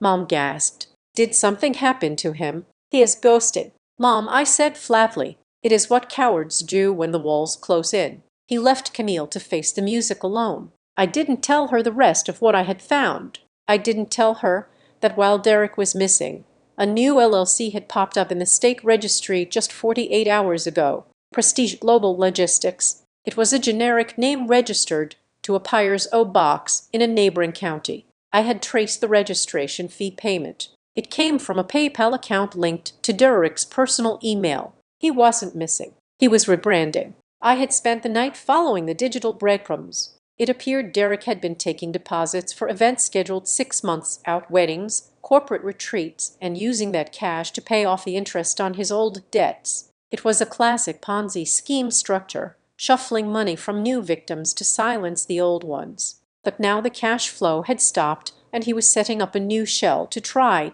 and catch one last windfall before the collapse. Later that afternoon, I drove to Stonebridge to hand off the subpoena to a leaner who was officially representing Mom now on the way back. My phone rang. It was Camille. Meet me, she said. No greeting, no insults, just a flat hollow command.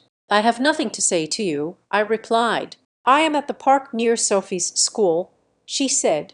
I am sitting on the bench by the duck pond. Just come, please, for Mom. I hesitated strategically. I shouldn't go emotionally. I wanted to see the look in her eyes. I wanted to see if there was any remorse or just more maneuvering. 10 minutes, I said. I found her sitting on a park bench wearing sunglasses. Despite the overcast sky, she looked thinner. The sleek, polished veneer she usually projected was cracked. Her designer bag sat on the bench next to her, scuffed at the corner. I didn't sit. I stood 5 feet away, arms crossed. Where is Derek? I asked. He is away on business. Camille lied. Her voice lacked its usual conviction. He is securing funding to pay everyone back. He is going to fix this. He is setting up a new shell company to steal more deposits. I said, I know about Prestige Global. Camille flinched. She took off her sunglasses. Her eyes were rimmed with red. The makeup around them smudged.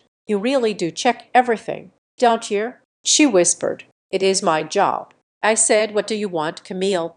I want you to drop the fraud affidavit, she said. I almost laughed. Are you insane? Listen to me, she said, leaning forward, desperation creeping into her tone. If you pursue the identity theft claim, Derek goes to jail. I could go to jail. Do you really want that? Do you want Sophie's aunt and uncle in prison? I want my mother's retirement safe, I said. You stole her name. We borrowed it, Camille snapped. And we can pay it back, but not if you freeze everything. Look, I can make a deal with you. A family agreement. I am listening, I said, mostly out of morbid curiosity. You drop the legal stuff. You tell the bank it was a misunderstanding and you authorized the signature retroactively. In exchange, she paused, swallowing hard. In exchange, I will apologize to Sophie. I will come over. I will bring her a gift. I will tell her I was just stressed, and I didn't mean the servant comment. I stared at her.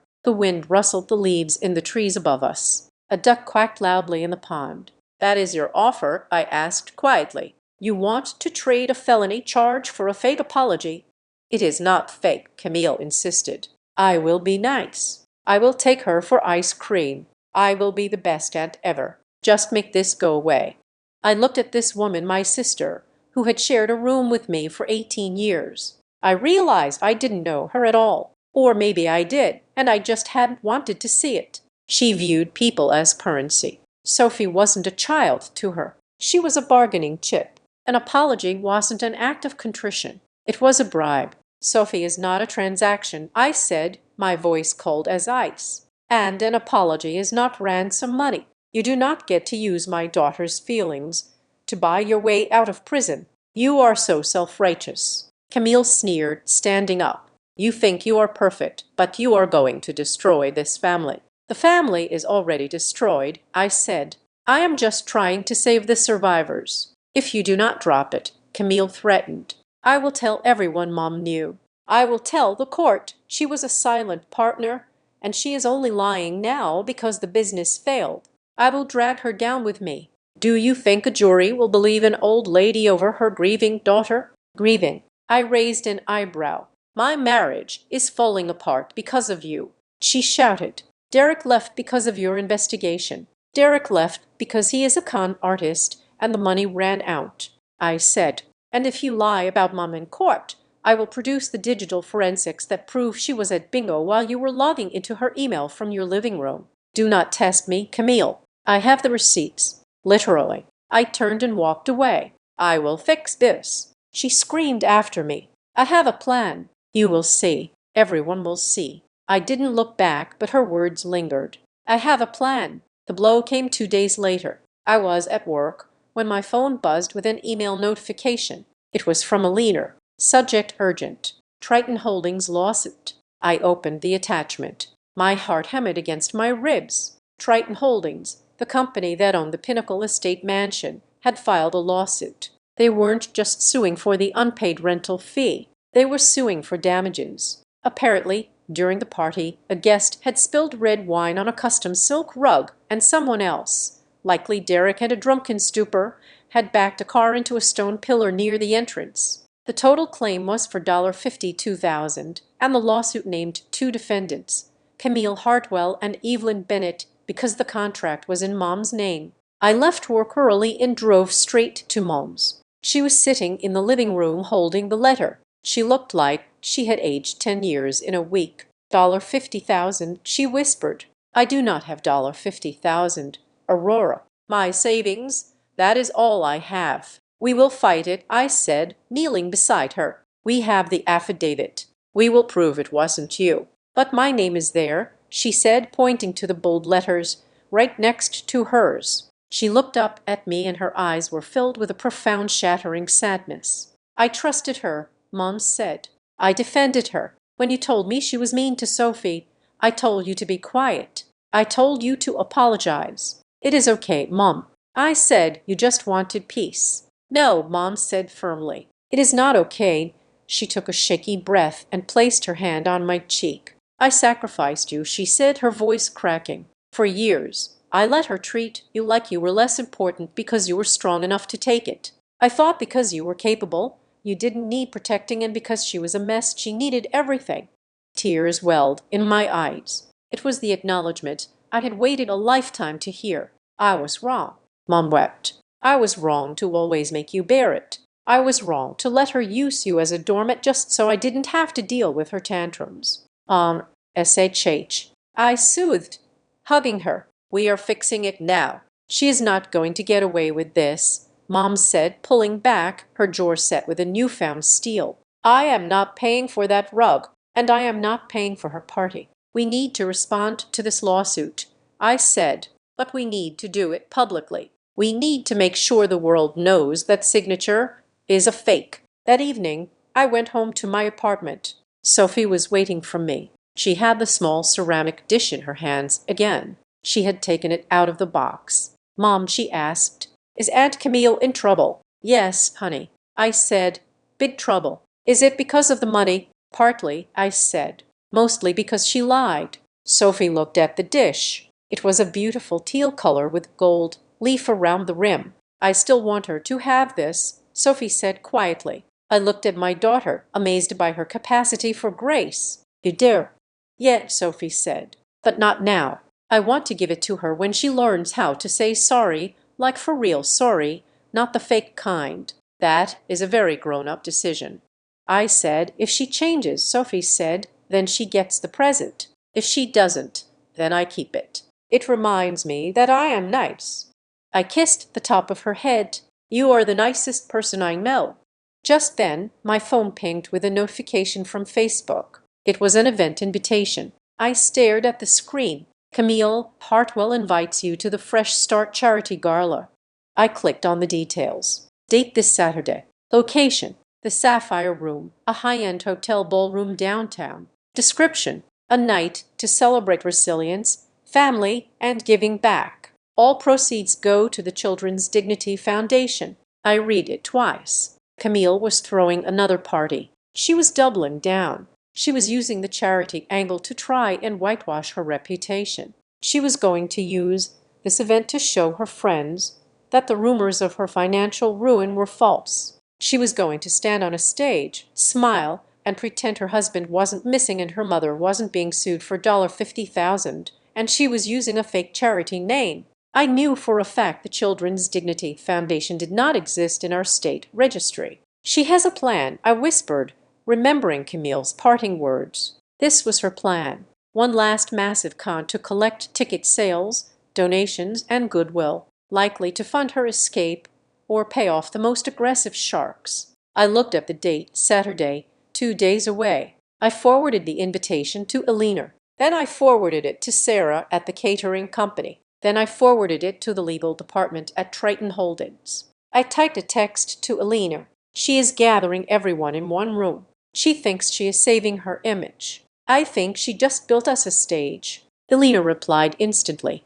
The process server is legally allowed to serve papers at a public event. Just saying. I smiled. It was a grim, tight smile. Camille wanted to be the center of attention. She wanted an audience. She wanted to prove to the world that she was untouchable. On Saturday, I was going to give her exactly what she wanted. I was going to go to that party and I was going to bring the truth with me. The trap was set. All Camille had to do was walk onto the stage and pick up the microphone. The Sapphire Room was designed to impress. It was a cavernous ballroom in the city center, draped in velvet and lit by crystal chandeliers that cast a golden forgiving light on everyone beneath them. Camille had pulled out all the stops for her Fresh Start charity gala. There was a red carpet. There were photographers she had likely hired herself. There was a banner hanging over the stage that read Children's Dignity Foundation, a name so cynically perfect it made my stomach turn.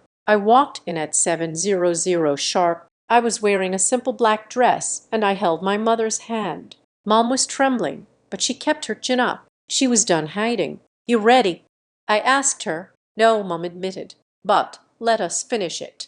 We moved through the crowd. I recognized many of the faces from the birthday party disaster. The woman in the red dress was there sipping champagne. The man who bragged about his villa was there checking his watch. They were here because they smelled drama, or because Camille owed them money, or perhaps just because the open bar was serving top-shelf liquor. Camille spotted us immediately. She was wearing a white gown this time, looking like a bride or a martyr. She rushed over, her face a mask of frantic hospitality. "You came!" she exclaimed loud enough for the nearby guests to hear. She leaned in to air-kiss my cheek, and her whisper was a hiss of pure venom. "Smile, or I will scream."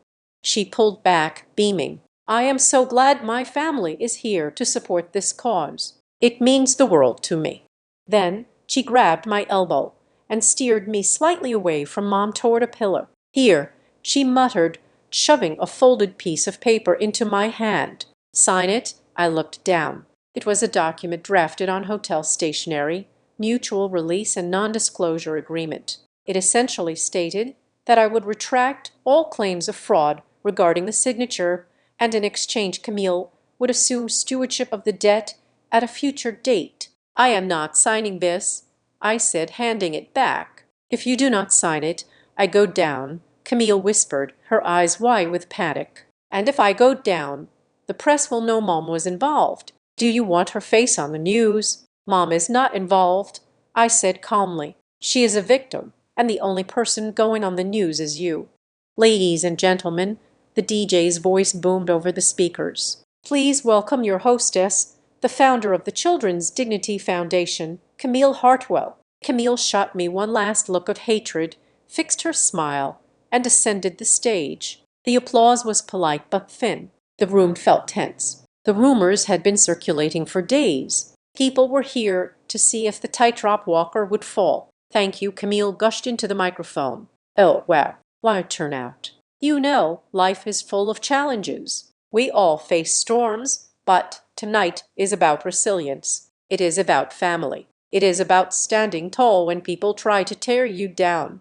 She paused for effect, wiping a non-existent tear from her eye. "There have been some misunderstandings lately," she continued, casting a meaningful glance in my direction. "Some hurtful rumors spread by people who sadly do not understand the complexity of high-level finance. But we forgive them. We move forward." I felt the eyes of the room shift to me. She was doing it. She was painting me as the bitter, ignorant sister. "And that is why I want to make a special donation tonight," Camille announced. "I am pledging $50,000 to the foundation in the name of objection." The word was not shouted, but it was spoken with such professional authority that it cut through the microphone's feedback. The double doors at the back of the room swung open. 3 men in dark suits walked in. Leading them was a woman carrying a briefcase. I recognized her. It was the lead counsel for Triton Holdings, the company that owned the mansion Camille had trashed. "Excuse me." Camille laughed nervously on stage. "We are in the middle of a speech, Ms. Hartwell," the woman said, walking down the center aisle. The crowd parted instantly. "I am representing Triton Holdings and the collective creditors of Hartwell Future Ventures. We have a court order to freeze the assets being solicited at this event, as they are proceeds of an unregistered charity being run by an individual currently under investigation for fraud." The silence in the room was absolute. "You cannot be here," Camille shrieked, the microphone amplifying her panic. "Security, get them out." "We have a police escort," the lawyer said calmly, gesturing to the uniformed officers stepping through the doors behind her. She reached the stage and placed a stack of documents on the edge. "We also have a subpoena for Evelyn Bennett regarding the unauthorized use of her identity." Camille looked at the crowd. "This is a setup. My sister put them up to this. It is a lie." The lawyer turned to the room. She held up a document. "We have banking records obtained this morning," she announced, her voice projecting to the back of the room. "They show that the deposit for this ballroom was paid from an account named Prestige Global Logistics, funded yesterday by transfers from 3 unsuspecting couples who thought they were booking wedding venues. This event is being paid for with stolen money." The gasp that went through the room sucked all the oxygen out of the air. The vet, the friends in the designer dresses and the linen suits did not wait for an explanation. They moved. It was a stampede of self-preservation. Glasses were set down on tables. Purses were grabbed. People who had been toasting Camille 5 minutes ago were now rushing for the exits. Terrified of being associated with a Ponzi scheme, Camille stood on the stage, alone. The white dress no longer looked like a bridal gown. It looked like a surrender flag. She looked at Derek, who was standing near the bar. Derek turned his back on her and started walking toward the kitchen exit. "Derek," Camille screamed, "do not you dare walk away." He didn't stop. He disappeared through the swinging doors, leaving her to face the wreckage. Camille looked at me. I was standing next to Mom. I wasn't smiling. I wasn't gloating. I just walked forward until I was standing at the foot of the stage. "You did this," Camille sobbed, the microphone still clutched in her hand. "You ruined everything." I looked up at her. The camera of the videographer she had hired was still rolling, capturing every second of her downfall. "I did not ruin anything, Camille," I said. My voice was steady. "I just turned on the lights. I was trying to build a future," she wailed. "I was trying to show Sophie what is possible." "Sophie," I repeated. I turned and signaled to the back of the room. Sophie was standing there with Elena, my lawyer friend. I had not wanted her in the main crowd, but she needed to see this conclusion. I looked back at Camille. "You told my daughter she could help the servants clean up," I said, and my voice carried through the silent, empty ballroom. "You wanted to teach her a lesson about her place. Well, look around you, Camille. The friends are gone. The husband ran away. The money is stolen." I took a breath. "You called my daughter a servant," I said, "but the only person here who is living a lie, serving a fake image, and forcing her own mother to sign away her life is you."